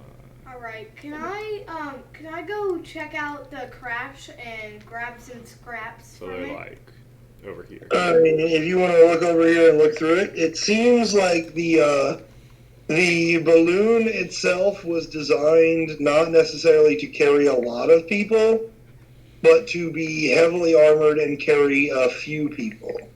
Okay, I'll take the armor from You have no sense skills. Roll me a 1, keep 1. Roll me a 1, keep 1. I will roll you a 1, keep 1. The God Cube.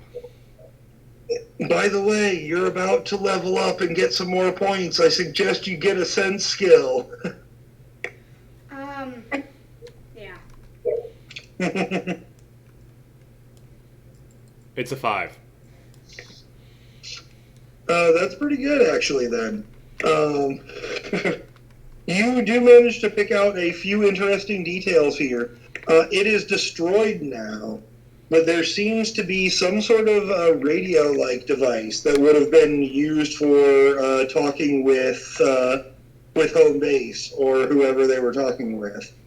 As well as, I mean, just as far as, like, scavenging materials from this, there are a ton of like clockwork gears and parts and various different like the balloon itself seems to be made of some very durable cloth that you think could be used for some various things.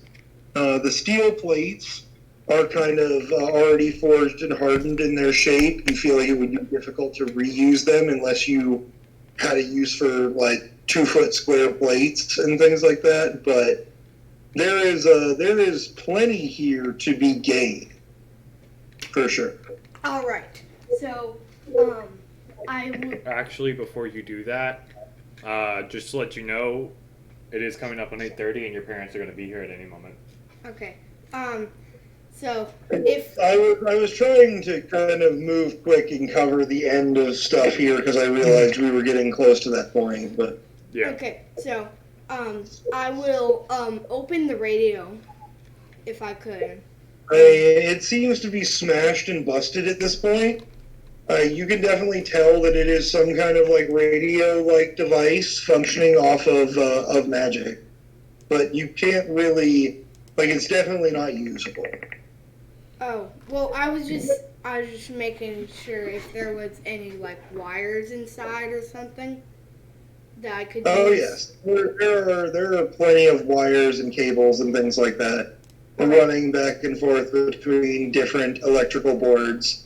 I'll take it. Yes, Okay. you have managed to acquire a good portion of both in throughout the operation of this place, copper, steel, and brass. In various forms, the copper and brass mostly being in the forms of gears and clockwork things that you could melt down if you wanted to, and the steel being in the form of large armor plates that you really can't do that much with. Okay. I will go to the box. I mean, the box that I had in front of my shop, and I'll see if there's any requests. Lucky, before we go on further, what are you doing here? I am doing what Steel told me to. The guy is completely disregarding the guildmaster and getting thumped in the back of the head like every 30 seconds because he's doing so.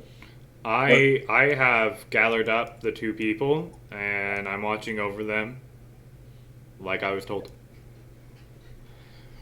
Yes, and then the guildmaster will himself come over here as well and try and wrap them up with metal bands securing their arms and legs. Notably much bulkier and thicker for the very large buff guy. Yeah. And he will kind of say to you, let's take them back to the guild house and throw them in our holding area for now. And then we'll have to keep an eye on them until the council shows up. I just kind of like nod and I start dragging him. And what he refers to as the holding area, is like there are several bedrooms in the far end of the guild house that like where it was the original like area where the founders stayed. And then it just, like, as the guild hall expanded, it just became not enough and, like, tiny and bullshit. This is where he's talking about. Yeah. Alright. Can you move me? Yes, I will move you to your place, Your Highness. Alright. Yes. Is there any requests in the box? I don't think he realized that, It has only been, like, 5 minutes. There are currently still no requests in the box. Okay. I'll just sleep. You're dying currently. Like, you have 3 hit points left since you I would recommend that you go back to the guild hall and visit the healer, that you don't have to. I'll just sleep for an hour. Alright. The guy goes back to his house and passes out. Lucky, you're keeping watch over these guys as the council has been notified and is on their way, though from experience it'll be a couple hours. Yes. I am out of skill. We haven't even leveled up yet. Yeah. What do you mean? I mean, when are we going to level up? After this adventure, you guys will be gaining 6 experience points. And then level 2? And there really are no levels in this system. You just gain points. Okay. I'll mark level 2 for you. Thank you. Yeah, so Lucky, what is your plan as far as keeping track of these guys goes? Are you just gonna thump them every time they look like they're waking up? You gonna threaten them? Like I'm going to basically keep knocking them out. They're probably going to have a concussion by the time they get to by the time the councilmen get here. I'm just going to be standing over them while they're locked up with the staves, and each time one of them try to wake up, I'm just gonna flop. Alright. Yes. By the time the council people eventually arrive to take them away in what very well may be the same warded wagon, you guys, you have not seen Guy for a while at this point. And lucky yourself, you're probably about ready to pass out. Even though it's only like 3 in the afternoon, 4 in the afternoon, it has been a long day. Yeah. I'm just taking a nap for an hour.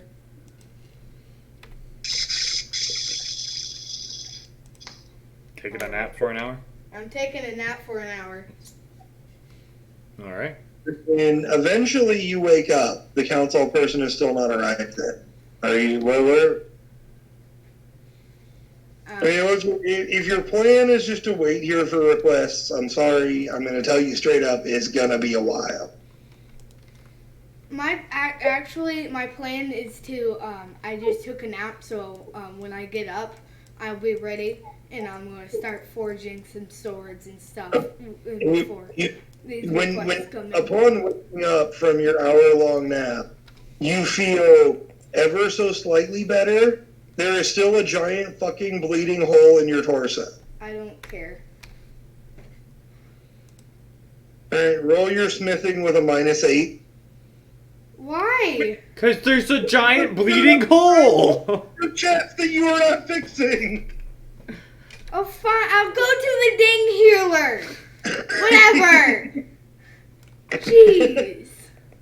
A guy finally stumbles into the guild hall, basically fucking bleeding out and dying.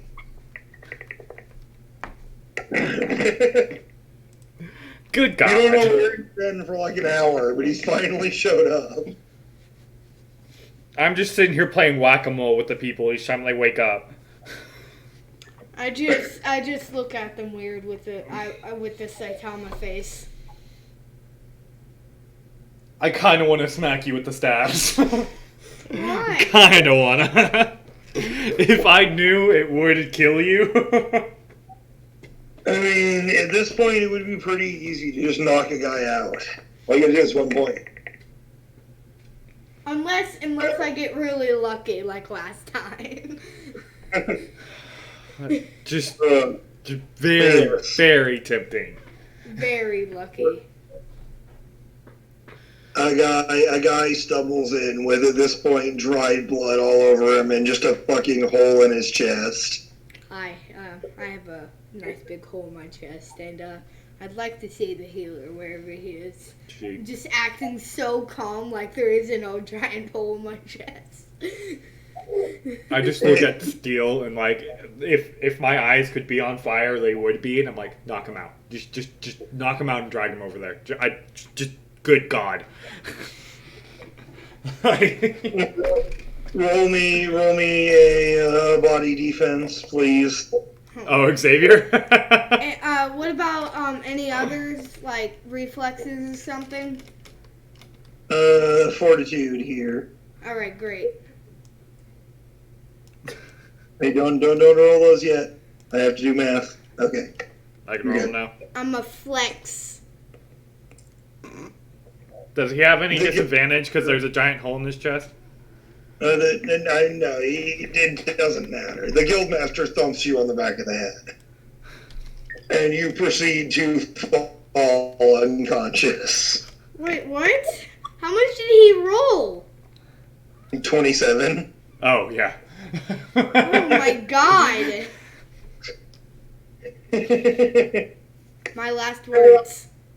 Frick. But yes, your last thoughts are whatever they are as you fall unconscious and wake up several hours, maybe even days later, in the infirmary with a very, very itchy scar on your chest.